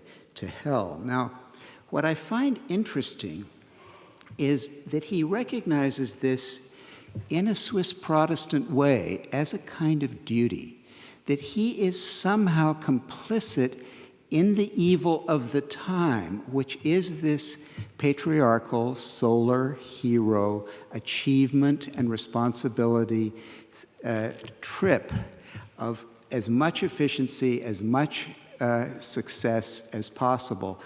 What would happen if instead of his capacity, he embraced his incapacity? And it's amazing how far he goes. So it seems to me, in Jung's pursuit of character, the first moment in it is some kind of knowing that is informing him and that is reinforced by all of the experiences that he gets with the inner figures that he meets.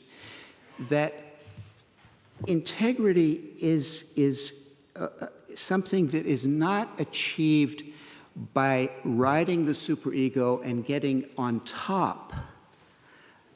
It's not an Übermensch in that sense. It's not an over drive of a kind of super expansion of consciousness, but rather it's by bringing what reason can know and control and do in a very real connection to what it can't do, what it can't know, what its incapacity. Later, as he gets to psychological types, he's going to call this the inferior function, and he's going to make clear in a variety of places that it is not through the superior functions of the ego that the soul is found, but through the inferior function. There's a tradition in Jungian psychology, for those of you who, like myself, study type a lot, psychological types, that in a man's psyche specifically, the anima carries the inferior function. And certainly the anima figure that Jung meets, Salome, is in every sense to his conscious attitude an inferior woman. She was already notorious in the fin de siècle world, particularly through the play of Oscar Wilde, for not only asking on the behest of her mother Herodias that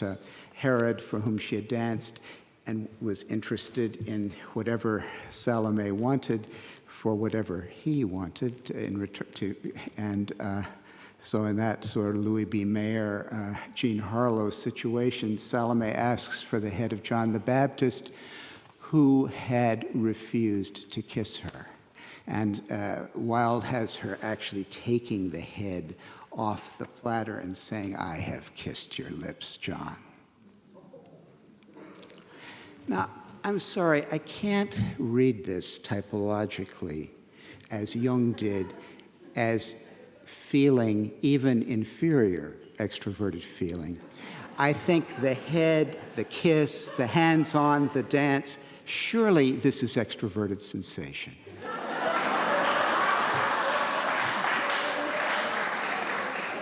And just as surely, and we're putting myths on the table, we're hoping to discard a lot of legends. One of the legends I'd like to discard is that Jung sacrificed his hero, and that Jung stopped being heroic at the time of the Siegfried dream. He sacrificed being a hero in accord with the spirit of the times and in accord with a certain kind of project for young professional men, one I know all too well. And he sacrificed, obviously, a role of being a certain kind of general for Sigmund Freud, but Jung didn't stop being a hero. And he didn't give up the hero's journey.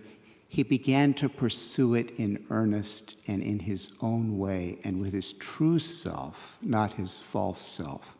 So I must interpret the Red Book as Jung returning to an irrationality he had forsaken for, and that's his term, irrationality, for that axis that is achieved when you unite introverted intuition and extroverted sensation, and you just go for it because you know it and because it's there, and you just simply experience it. This irrational axis, which has absolutely nothing to do with rational planning, is never a good career move, was exactly what Jung got into, and he made a heroic journey down, and a journey down. So the two things we need to say is it is a hero's journey, but in a very different direction from the way the hero's journey had been conceived, particularly in Enlightenment times, which was up and in the sense of high achieving and mastery, which we get today in the sad spectacle of people in the Olympics pumping themselves up with drugs to keep up their performance. This is something else entirely. It's not an embrace of performance at all. It's an embrace of incapacity and a discovery as only a descent to an extroverted sensation reality could possibly have enabled him to do, an embrace of the reality of the psyche. The psyche as a just so story, what's actually there, not what you think is there, not a set of concepts, not a set of ideas, but what's actually there, persons who are there. So in this process, he's establishing what in my own work, much which is all a kind of footnote to Jung, what I call the spine of personality, the basic integrity of being who you are and embracing the high of yourself and the low of yourself, the superior and the inferior function, and bringing them together. And the change in his attitude towards Salome, his willingness to take the blind Salome on and do something with her and helping and actually discovering that she can see, and then finally is behind the entire project of the Red Book, which is Sonu Samdashani in another context recently this weekend had said to many of us, is in so many ways a book that brings back the sensation values of books themselves with the pictures and the text and the calligraphy, so that the whole thing radiates a sense of reality and this lovely connection of a spiritual intuition with a very embodied sensation. The book itself has immense integrity, and that willingness to get there is precisely why we trust the account so much. Now, in another sense, Jung's pursuit of character is a set of characters that he meets. And he discovers, as Nietzsche did, that the soul is multiple, that in fact it's composed of many characters. He meets many characters. And I must say, the Red Book is really, as written, a marvelous screenplay. I love film. I think the Red Book has some of the most entertaining lines. And one of the best scenes is when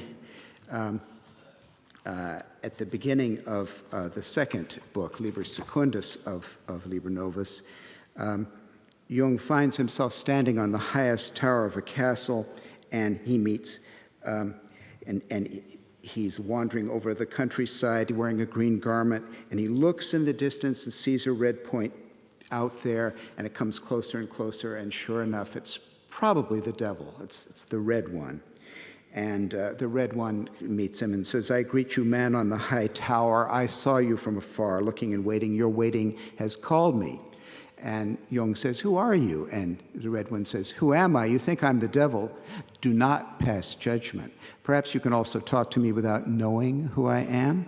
What sort of superstitious fellow are you that immediately you think of the devil?" And so they have a bit of a dialogue. And at a certain point, the red one, Jung and the red one start to quarrel. The red one says, "You're truly a good diviner of riddles. You're doing better than many others who have totally mistaken me." And Jung says, "You sound cool and sneering. Have you never broken your heart over the holiest mysteries of the Christian religion?" And the red one says, "You're an unbelievably ponderous and serious person. Are you always so urgent?" And it goes on to quite a lot of interesting material, which I wish I had time to read you, but I advise you all to read. It's a very funny dialogue between a rather priggish, rather pious, introverted feeling Christian Jung. The red one actually questions Jung. He said, you sound a bit anti-Semitic. And he said, "Well, no, I'm not exactly anti-Semitic, but anyone can see that something's missing in the Jews. They haven't had a certain..." And you could tell where it all is with Jung, that he imagines as a Christian pastor's son who understands the mystery of the sacrifice, that possibly, of the crucifixion, that possibly the Jewish people have missed that spiritual mystery and therefore don't get something about how hard life is. This is a guy who had a lot to learn, and the inner figures were working with him on it. Hard, that kind of down your nose, kind of boyish, puerile, kind of introverted feeling, needed an extroverted feeling, red one, to kind of take it on. I see Jung's work on feeling as taking place around what Dr. Hillman got us to recognize as the problem of the puer aeternus, the problem of the lofty, above it all young man, a kind of idealism that actually can be a kind of unearned superiority. And I feel that it's wonderfully helped by this encounter with the trickster, the devil. There's another corresponding encounter with a figure called the anchorite, who is identified with a certain Ammonius, or Ammonius is the name given in the book, but actually he seems much like Saint Anthony in the desert. In fact, that association is even brought up. And there, the anchorite is very hard, who lives alone and thinks every aspect of Christian doctrine over and over again, and has worked hard on his ideas, is trying to tell Jung something that Jung really needs to know about what it means to know something. And I'll just take a little snippet of that.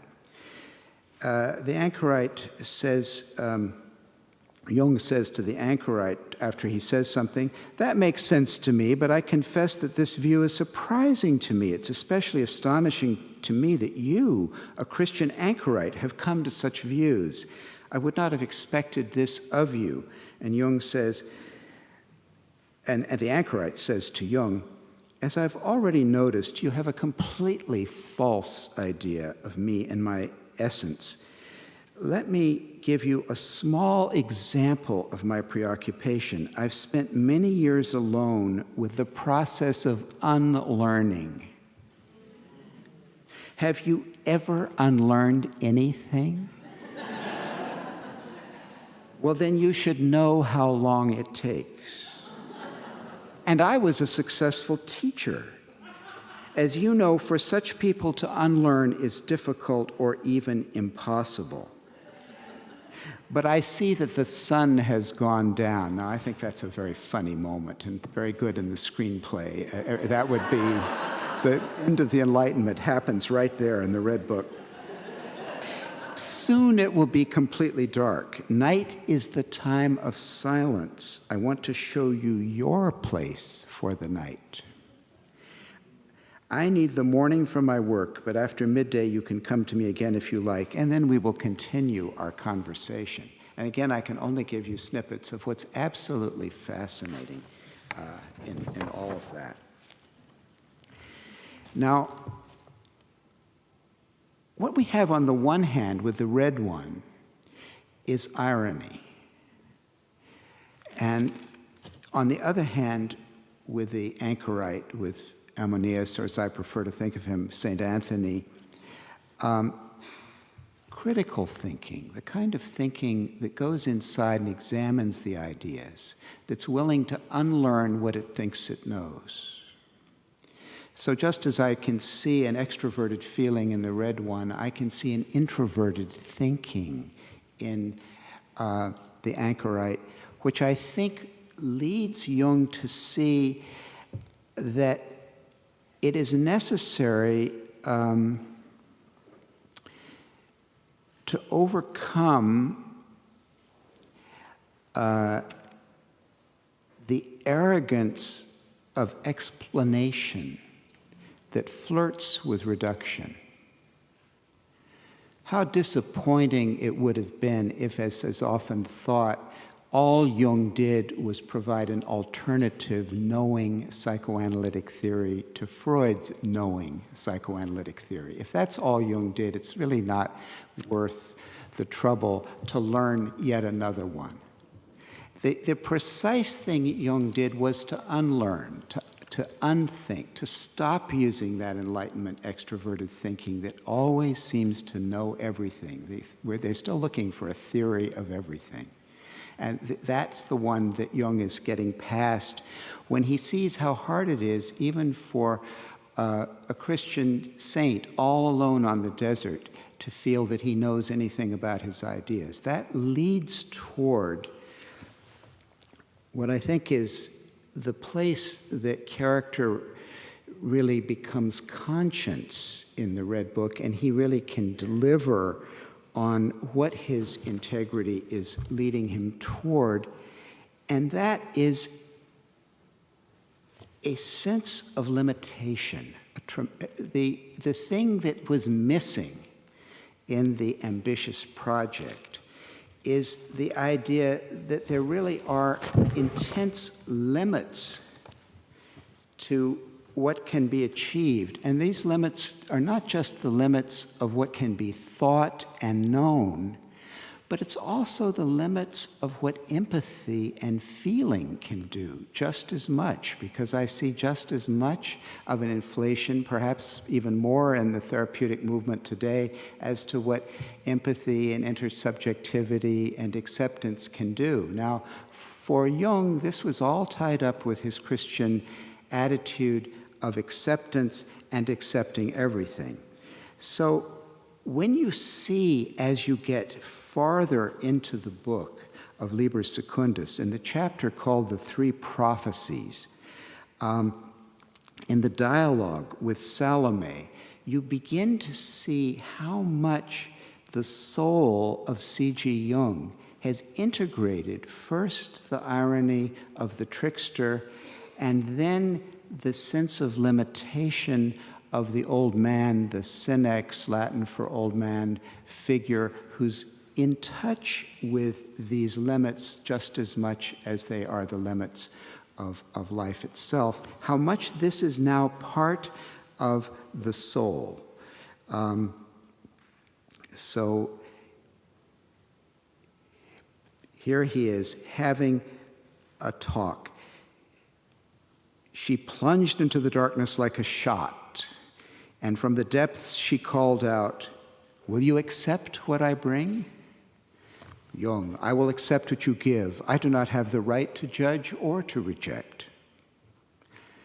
So listen, says the soul. There's old armor and the rusty gear of our fathers down here, murderous leather trappings hanging from them, worm-eaten lance shafts, twisted spearheads, broken arrows, rotten shields, skulls, the bones of man and horse, old cannons, catapults, crumbling firebrands, smashed assault gear, stone spearheads, stone clubs, sharp bones, chipped arrowhead teeth, everything the battles of yore have littered the earth with. Will you accept all this? I accept it. You know better, my soul. I find painted stones, says the soul, carved bones with magical signs, talismanic sayings on hanks of leather and small plates of lead, dirty pouches filled with teeth, human hair and fingernails, timbers lashed together, black orbs, moldy animal skins, all the superstitions hatched by dark prehistory. Will you accept all this? Jung, I accept it all. How should I dismiss anything?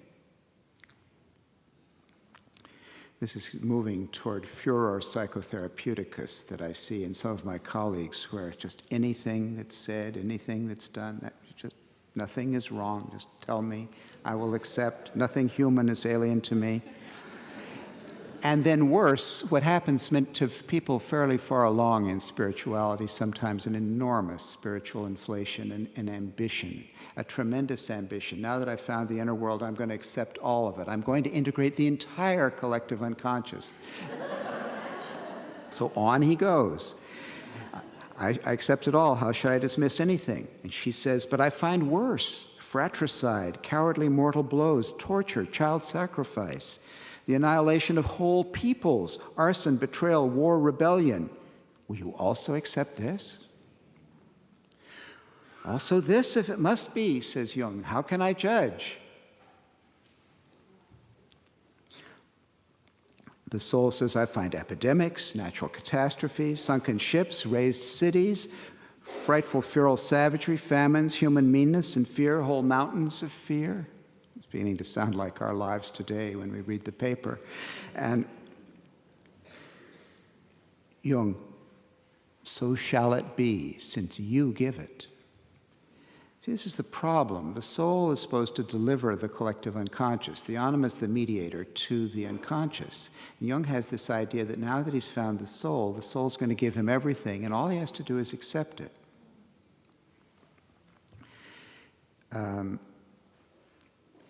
So the power problem of the hero is not really past at all.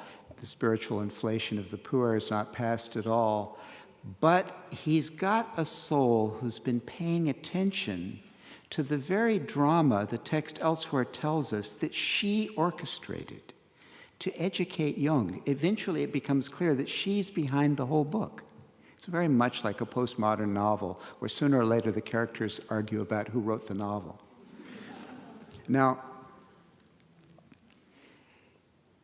she says, and this is the most interesting moment in the Red Book for me, the most interesting moment of all, and there are many wonderful moments, but this is for me the most wonderful. She says, I find the treasures of all past cultures, magnificent images of gods, spacious temples, paintings, papyrus rolls, sheets of parchment with the characters of bygone languages, books full of lost wisdom, hymns and chants of ancient priests, stories told down the ages through thousands of generations. And Jung says, that is an entire world whose extent I cannot grasp.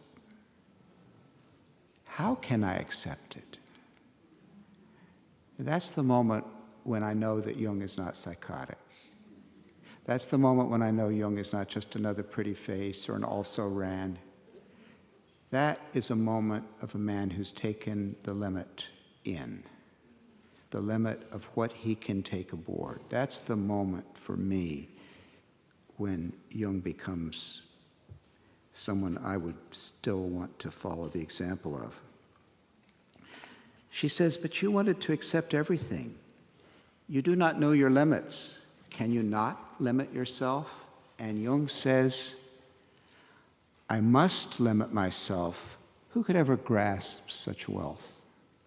And she says, be content and cultivate your garden with modesty. Now, what other book comes to mind that has an Anabaptist and a garden? And a man who wants to explain and accept everything? Yes, indeed. And did Jung, the great man who discovered the irrational axis of psyche and put it at an equal level for consciousness with the rational axis, owned his own intuition, owned his sense of the reality of the psyche, neglect that background? Not at all. He kept a bust of Voltaire in his waiting room and never forget it. Thanks.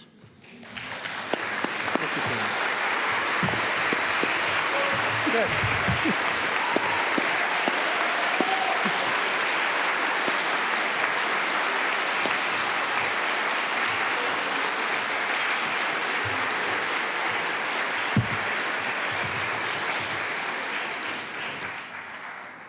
Thank you so much, John. I think it's fitting that we end our session today with a man whose father was one of the people that Jung gave his Red Book to read during his lifetime. Tom Kirsch graduated from Yale Medical School. He was the son of two Jungian therapists. He was a resident in psychiatry at Stanford Medical School and then was a consultant with the National Institute of Mental Health. So didn't you raise your hand when he asked who was here from NIMH? 40 years ago. I think it counts. His Jungian training began in Zurich and was completed in San Francisco. He's past president of the Jung Institute of San Francisco and past vice president and two-term president of the International Association for Analytical Psychology. And in that capacity, he lectured all over the world and helped promote analytical psychology in developing areas, including Russia, South Africa, Mexico, Australia, and China. His publications include The Jungians, A Social History of the Jungian Movement, and the co-editorship of Initiation, Reality of an Archetype. He's currently serving as the consulting editor for the correspondence between Jung and his father, and he's working on a memoir. His major areas of interest are the analysis of dreams, the history of analytical psychology, the life and work of Jung, and the analytical relationship. And I have asked him as a kind of prescript or postscript to talk about his own encounters with Jung. So help us welcome Tom Kirsch.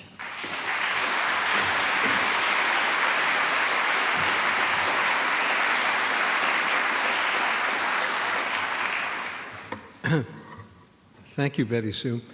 As the last speaker today, I have the opportunity to make a couple of comments that have, from some of the past either questions or speakers.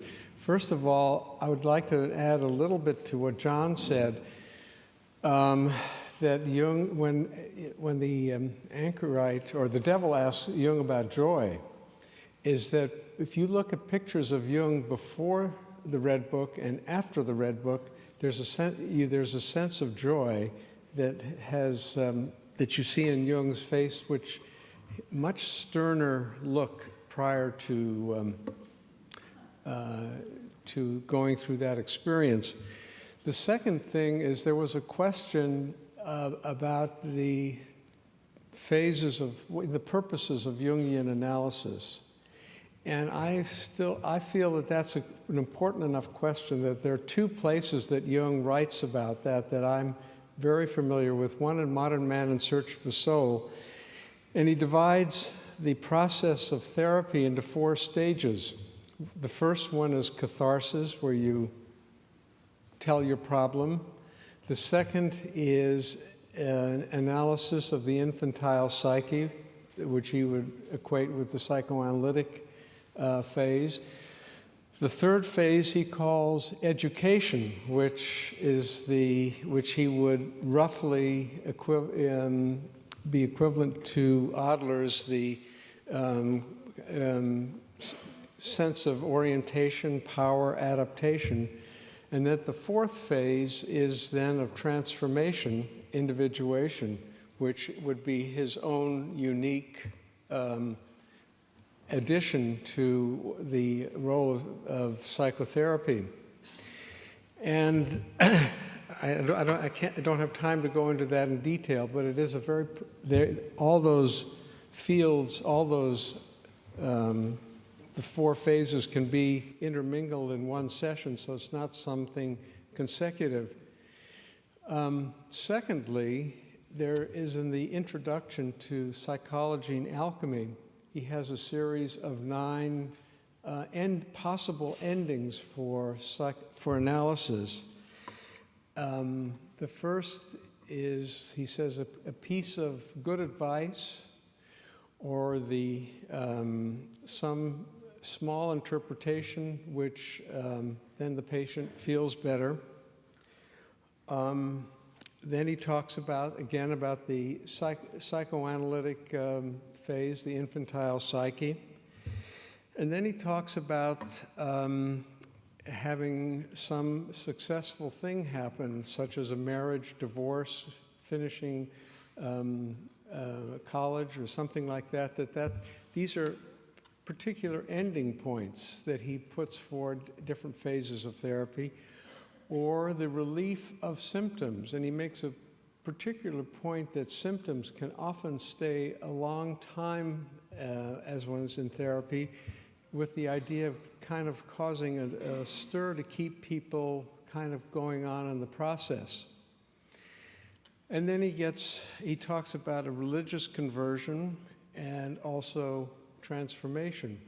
And I like this particular evaluation or typical ending points, because when I have a client, it helps me to see it when we're at what phase, that not everyone goes all the way. In fact, at this point, I find that most of the people don't go that far along, but it gives me a sense of where they are when we're talking about termination. So anyway, I wanted to add those 2 little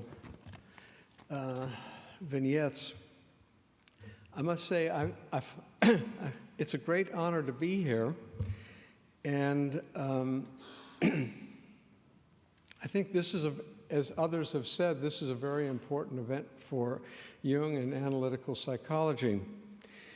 To have this event here at the Library of Congress is a validation on a collective level that there has been a real sea change in the psyche of the collective.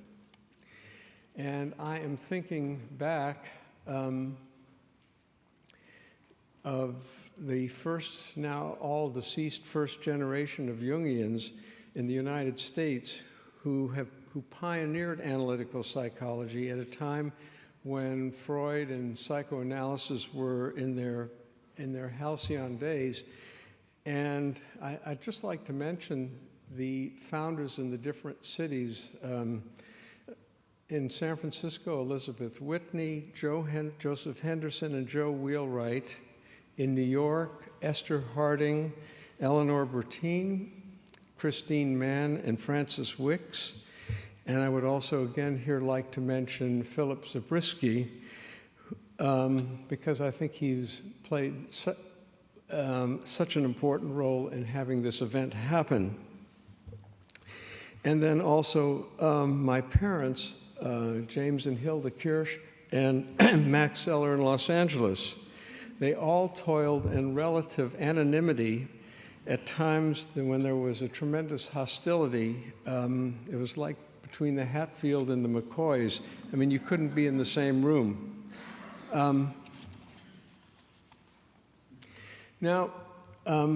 This came also, this is an addition that I came yesterday, is I went looking through the exhibit and I saw that cover of Time magazine in 1955, in February 1955.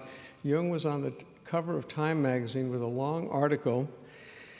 And at the time I was a sophomore in college, and it was the first time that I really had a sense that what my parents were doing had some validation in the world at large.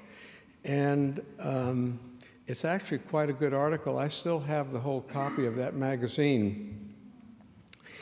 And little did I know, I'm just going to mention it in passing, is that summer I was in Europe and developed appendicitis, and my mother was in Zurich, and I was in England. She flew me to Zurich, and I had my appendix whisked out under ether. But while I was recovering, I had the opportunity. She snuck me into the receiving line of Jung's 80th birthday at the Grand Hotel Dolder, and Jung actually liked that quite a bit. And something that Hans Herne, who is not here today, mentioned last night, a memory of his when he was a 10-year-old, was the warm handshake of his grandfather. And that is the thing I took away from that meeting with him, and it stuck with. And it's the first time I've heard anyone else talk about that particular, because it was the warmest handshake I've ever received in my life, and I think it's lasted me a lifetime. So, and I did have two other opportunities to visit Jung. The next year, my father and I went out for a tea just after Emma, several months after Emma had died, and we were sitting out in the garden. It's interesting, I had just been reading 2 essays on analytical psychology, and Jung is talking about all knowledge being relative, and I very impertinently said, well, that's an absolute statement, which he then, he had a good time with it. He made, he kind of patted me on the head, so to speak, symbolically. And anyway, that was that's what I took away from that meeting.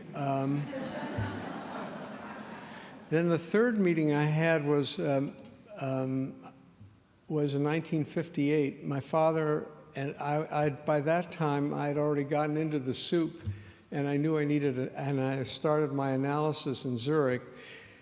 And I was actually living in an apartment with my father, who was teaching at the Institute, and Aniela Jaffe called and said, well, Professor Jung can see you on this Friday morning. And he said, well, I have to teach at the Institute. I can't get out of that. And he said, could my son come and take my place instead? So So she called back and said, "Oh, Professor Jung would be very glad to see your son again." That's fine. So I went out, I got prepped, what I was supposed to say. My analyst told me what dreams to bring because he said, Jung right now is interested, he's writing this this paper or monograph on flying saucers. And you have this dream with these two intersecting circles, and I think Jung would be very interested in seeing that. So I'm more nervous than I am today. Believe me, I went out there, and I walked in the door, and the first thing that Jung said to me was, "So you want to see the old man before he dies, hmm?"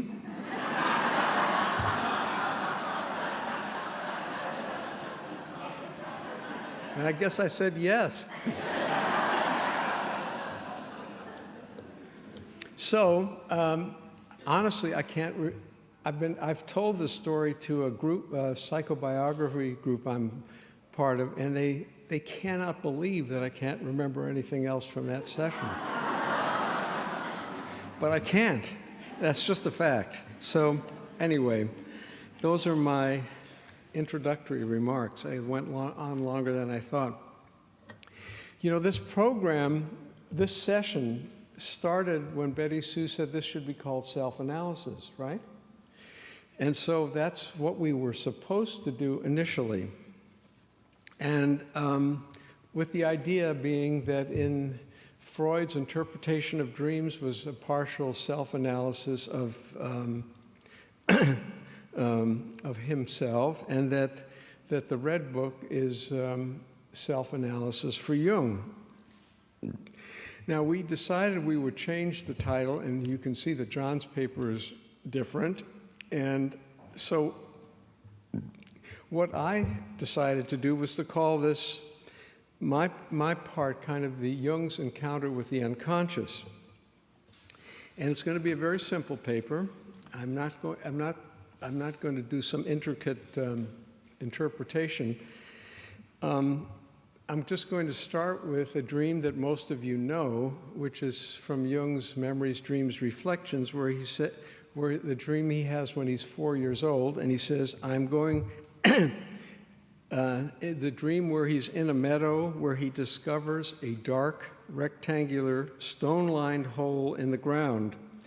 He descends to the bottom, enters a rectangular chamber where he sees a platform with a golden throne, and in this throne was a pillar-like tree trunk 12 to 15 feet high and made of skin and flesh, and at the very top was a single eye gazing motionlessly upward. Then his mother's voice calls out, quote, "Yes, just look at him. That is the man-eater," unquote. Now, only decades later did he realize that this was a ritual phallus. He could never decide where the emphasis should be in his mother's voice. If it was on that, it meant that the ritual phallus would devour the Lord Jesus and everything else. If the emphasis was on the man-eater, then it meant that the ritual phallus, Lord Jesus, and the Jesuit, whom Jung had feared earlier, were the same. This dream represents or demonstrates, I mean, Jung only began to talk about this dream in his 60s. I mean, he kept this quiet, that for Jung, his inner life was important from a very, very early age, and his concerns were of a profoundly spiritual nature, even at that time. And according to Jung, the phallus of the dream seemed to be a subterranean god not to be named, and such it remained throughout his youth. Through this early dream, Jung experienced the secrets of the earth. He described it as, quote, an initiation into the realm of darkness. My intellectual life had its unconscious beginnings at that time, unquote. it is important that we understand the link Jung makes between intellect, a powerful conscious function, with an unconscious source. Now, we've heard something about Jung's biography, and I'm not going to say much, go over that, just to say that we're talking about 1913 when Jung, as John Beebe so eloquently said, had become a world-famous psychiatrist, and Jung says that about himself, that he had everything in his life. Everything was going well. And he had, the breakup with Freud had occurred. Now, in the fall of 1913, Jung took a train ride to Schaffhausen. This is the home of his in-laws. Also, our daughter happened to spend a year in Schaffhausen, so we know that train ride. And on this short journey, he began to have the spontaneous visions, which he wrote down in the black books. And these visions continued until April 1914, at which time they seemed to spontaneously stop. And then we've heard about the repeated dreams of blood flooding all of Northern Europe, stopping just at the Alps. He thought he was losing his mind, but when World War I broke out on August 1st, and somehow he was relieved. Now, I must say, if I had a patient who came in and told me about a dream like this, I would say, well, maybe this is kind of crazy, you know? I mean, am I really going to be predicting a future? You know, be prophetic? But anyway, during these turbulent times, both personally and collectively, I think it hasn't been emphasized here today, but most of us know it, that there was no break in Jung's family life. And, he continued to see patients. He was quite there for his family. He did his Swiss Army duty. And during the war years, every Swiss, I can't remember, under 55 or something, has to spend 2 or 3 weeks a year in the service, in the army, and Jung was no exception. And he fulfilled his obligation as a commandant, not of a prisoner of war camp, but of British internees. These were British officers who had escaped the conflict in France or Belgium and had found their way into Switzerland. And they had actually a pretty good time at this camp. And Jung did many drawings, many of the mandalas that are in the Red Book, are there. He did there. Plus, he saw some of his patients, some of his favorite patients, came to see him in Chateau d'Ay.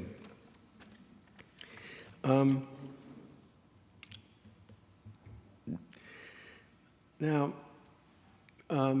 we have this wonderful introduction that Sonu Shamdasani made, which really contextualizes and orients us towards the Red Book.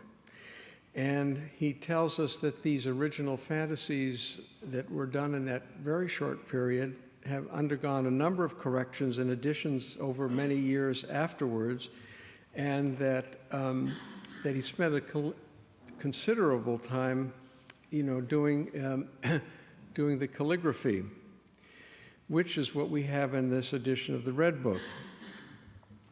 And just to mention that the drawing and painting of the mandalas was a way of centering himself and furthering the development of a new attitude towards the unconscious. And I think that's a very important thing. And I must say that when I first entered analysis, the idea of drawing and of drawing mandalas was that was a value and a virtue that as a Jungian patient you ought to be doing. And I must say that didn't come naturally to me. and I think it didn't come naturally to a lot of other people as well.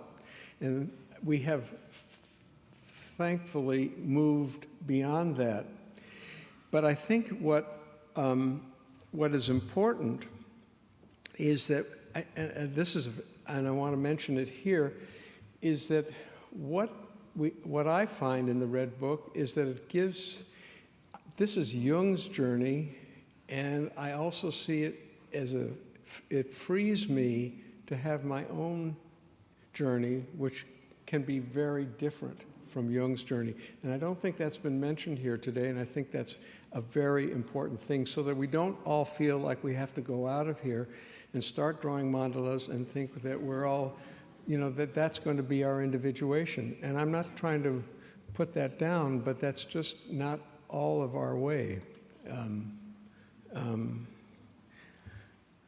Okay. Now, what we've all said is that that in the Red Book, Jung rediscovers his soul, realizes that the ambition for his psychiatric career has lost interest for him, that he has connected with the image of Elijah as a figure of wisdom, as well as connecting with Salome, the blind daughter, and he is also introduced to the magician Philemon, who later becomes a guru for Jung. He has decisive conversations with Philemon, which changed his orientation from its previous trajectory to one where the primordial images, the collective unconscious, archetypes are given the deepest sense of reality and meaning. And then he gives the name active imagination, which Ernst told us about, where the dimmed ego makes contact with these inner figures.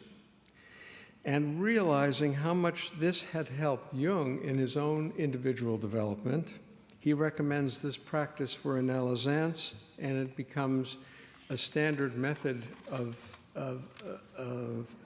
in Jungian-oriented analysis. Now, Jung wrote little scientific work between 1913 and 1918. Most of what he was writing during this time did not get published during his lifetime, except for the first essay of two essays, which the first essay was originally published in French. It then comes out, the two essays come out as a book in 1928. But one other paper is The Transcendent Function, written in 1916, was rediscovered in the early 1950s, and finally published in 1957.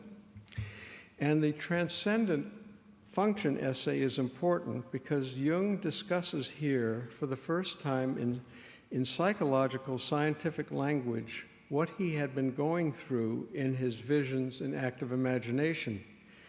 In this essay, he writes about the tension of the opposites between the conscious and unconscious, and how one needs to hold them in abeyance until a third leading to, and I'm like Jim Hillman, this is paragraph 189, a living birth that leads to a new level of being, a new situation. This is in volume 8. This formulation of an approach to the unconscious was the beginning of a radically different approach to that of Freud's. That's we've heard a lot about today too. Whereas Freud's unconscious through free association went back in time to decipher the childhood pieces that had been repressed, which was basically a left hemisphere rational function, Jung, through the development of the transcendent function, found a level in the unconscious which brought in new images, the potential for wisdom, and he invoked the right hemisphere. All of Jung's subsequent writings have amplified this other layer of the unconscious, which Jung alternately has called the collective unconscious with its archetypal images, sometimes the objective psyche. At the same time, Jung always held, I'm sorry about be different than Jim Hillman, held that the ego must have an equal voice in the equation, and that one listen not only to one side or the other, but to both in equal measure. The essay on the transcendent function was the beginning of Jung's scientific language for the experiences which he had undergone in the Red Book. Now, the Red Book and the Seven Sermons to the Dead are prime examples of material which were only published after his death. These are highly personal documents. They're like a personal diary, which Jung was extremely ambivalent about publishing, and I know that Jung's son, Franz Jung, was adamant about not publishing the Red Book. And I must say that I am also at times not entirely comfortable reading certain parts of the Red Book because the material is so highly personal, and I sometimes feel like an intruder into his personal psyche. I feel that I have no business there. On the other hand, I am fascinated to read much of the material, although you can't stay with it too long at one time. On the other hand, the Red Book has been in the background seemingly forever as the source of all of Jung's most important scientific contributions. What Jung says about the unconscious in the Red Book becomes the basis for all his later writings and observations. He continued to work on the text and draw mandalas until 1928, when he was given The Secret of the Golden Flower, a Chinese alchemical Taoist text, and asked to comment on it by Richard Wilhelm.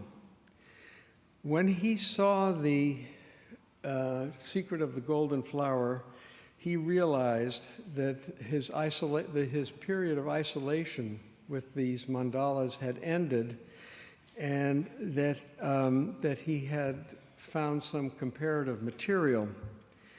He found in alchemy that he transferred this from Chinese alchemy into Western alchemy, and he found in alchemy the parallel to many of the dreams of modern men and women. Furthermore, I think that if he had stayed with the Red Book, he might have well ended up in a dead end. He might have been a curmudgeon-y old fellow, which he was not. His individuation needed to find new source material for his continuing researches into the objective layers of the psyche, and that is what he did with alchemy. Thank you.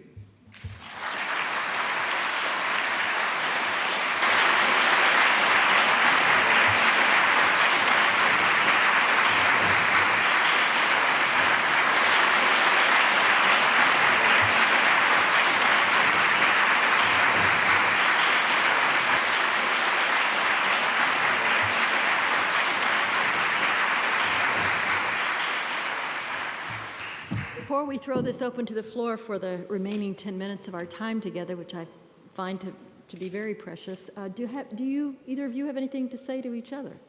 We have a lot to say. Oh. I knew that. First of all, Tom was my first Jungian friend and my teacher when I was a resident in psychiatry, and so I'm going to be father to the father for just 1 minute, just to correct. I think that fallow period is less fallow than one might have thought, and the more we get from Philemon, the more we put together the pieces, the richer it appears. There was the book, Contributions to Analytical Psychology, and even the Seven Sermons to the Dead was published privately, as you know, by Watkins in about 1917, in an actual edition. But it was a very private kind of thing for a long time. It was only given to certain people. Right. And it was not public. But it was around a little more than the Red Book was around, and even that was given to some. So it's a complicated story that we're still unpacking. Sure. What Jung wrote and when. I just wanted to say that, we can footnote that endlessly, but I did want to not. Sure. He was remarkably productive during that period, and given what we've sometimes thought about the breakdown of Jung, even Ellenberger's sympathetic creative illness boy, for an ill man, he just got a lot done. Sure. So that makes me think he wasn't an ill man. So I want to just say that. Okay. A chance to say something, and we have, okay, here's one over here. I don't know how far, oh, let me go here first because there's a microphone near there, and then you're next. Yeah, this is for Dr. Beatty. Oh, yes, hi. Hi. I'm a writer, and I have, some background in terms. You were referring to capacity, and I'm interested if you were referring to negative capacity. In capacity, with in capacity. In capacity, okay. What you're not good at, what you don't do well. As Jung once said, my relation to reality was never particularly brilliant, he said in an interview. And that's that extroverted sensation would be his incapacity that he embraces to produce this remarkable book. Because I was detecting some similarity with this idea of negative capability and negative capacity. Keats talked about negative capability and relinquishing rational thinking. Well, that's that's a little different. It's empathy, we would say nowadays. It's the amazing ability that a great artist, but also a great psychotherapist has to put aside wherever you've been. And Jung believed this as a technique. He said the way to do therapy is just to let the psyche of the patient wash over you and put aside all of your preconceptions. Actually, I prefer what R.D. Laing once said about when someone asked, how do you do psychotherapy? He said it so simply. He said, I make myself vulnerable and see what happens. But he actually said at the beginning of the answer, he said, I don't know. Then he said, I make myself vulnerable and I see what happens. I've never heard it better said. And Laing knew about Jung, so he had already embraced what Jung did in this moment when he... So that's... Now, empathy is a little different because negative capability is also a fantastic capability to get into the space of another, as a poet needs to take on the subjects they take on. They're able to, and so I think that, so I wouldn't want to, they're cousins, but they're different cousins. Thank you. Different individuals. There was a woman over here too, I guess. We're making our way over there. This side now. Yeah, go ahead. That should be it. Oh, you have two. Okay. Go ahead. Yeah, go next.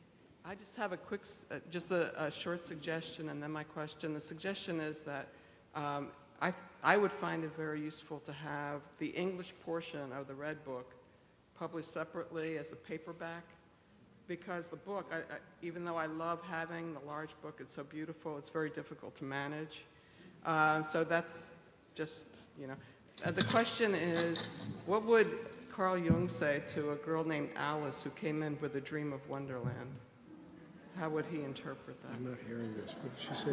What would Carl Jung say to the girl named Alice who came in with the dream of Wonderland?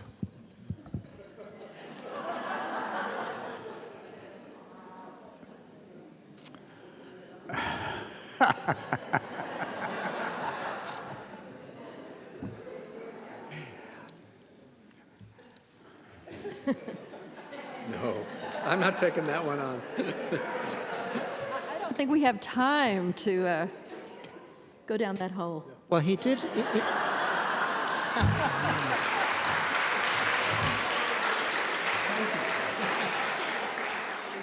John, we can get back there, but there's someone here with the... I've never read anything by Jung about Alice in Wonderland. True.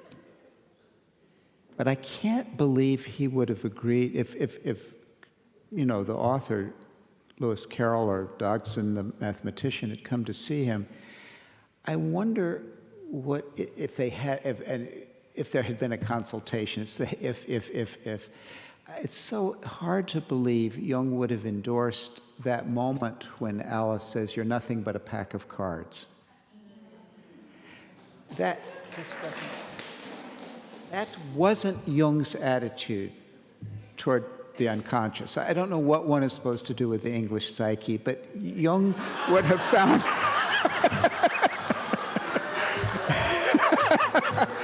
a better way than that, I think. Go ahead. Dr. Beebe, for the connection with Voltaire, with Candide, and Make Your Garden Grow. I thought that was superb. I was also struck by the concept of incapacity, and I wonder if it puts a different and a completely revolutionary spin on the concept of the midlife crisis, which is kind of enforced incapacity. Well, you know, there's a remarkable thing that happens at midlife, which is tied up with Jung's anima-animus theory, which can get awfully criticized correctly when it's used as a theory of love, or it's used in a very rigid gender-linked way, so that women can't have an anima and men can't have an animus, as if men didn't have an animus all the time, and women don't have anima, all that stuff about. But if you remember the typological piece, it really is interesting how in midlife the anima and animus come up, and the values there become more important than those that had been present before. This is actually, someone once said it's in Iroquois culture, there is an understanding that women have women's dreams and men have men's dreams. But after the age of 40, so said the tradition, the men start to have the women's dreams, and the women start to have the men's dreams. And typologically, you really see the inferior function coming up at midlife. And Tom's father used to say he didn't pay much attention to typology in analysis until the inferior function came up. And then you would pay very close attention.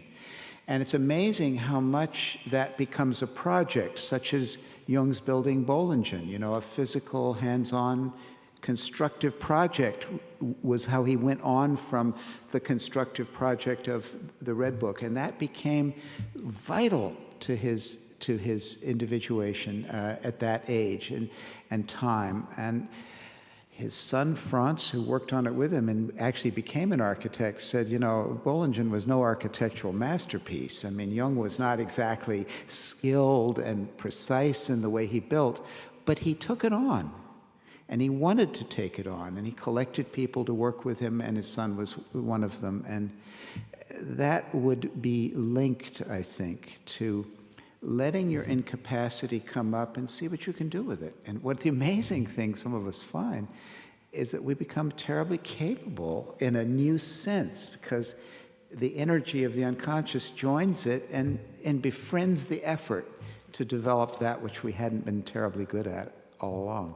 But it still stays in inferiority. It isn't like it transforms into super competence, but it's very wonderful what people do in the second half of life.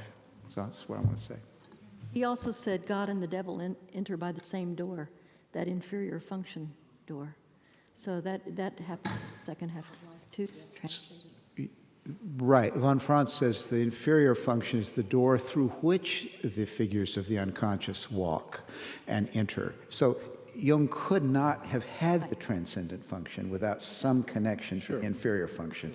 And that, I think, is very important to the development of people. I think before we lose our capacity to be here, maybe we have one more question.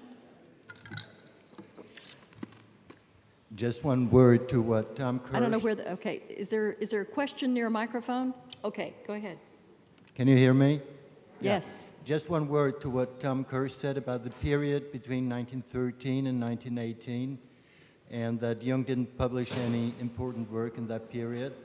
I'd like to draw your attention to one of his, I think, most important works, which is The Psychology of Unconscious Processes, which he wrote in 1916 and published in 1917. Right. And I'd still recommend that booklet to anyone who would like to become acquainted with Jung and his ideas as one of the books to start with. Wasn't that the one in French that you mentioned? No. That's a separate... The one he gave in Aberdeen. I see. In fact, he was in Aberdeen at the time of World War I started, and he he and Emma had to wind their way back by train back to Switzerland as World War I was already going on. Just to correction that what Earth is pointing out is a book being published, which is one of the most important books that going on Earth, it's not what he gave in Aberdeen in 1914, which is significance to the unconscious psychology. In this period, Jung, apart from writing that book, worked on several papers he published and was working on a 600-page book, psychological tasks. I think that's my Yeah. understanding. Yeah. I need to cut this off, but Jim Hudson, who had a lot to do with this, do you want to have the last word, or shall we just acknowledge you with, yes? Unless people want to spend the weekend in the library, I suggest you.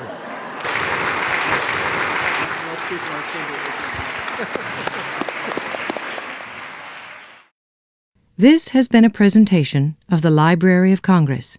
Visit us at loc.gov. This has been a presentation of the Library of Congress. Visit us at loc.gov.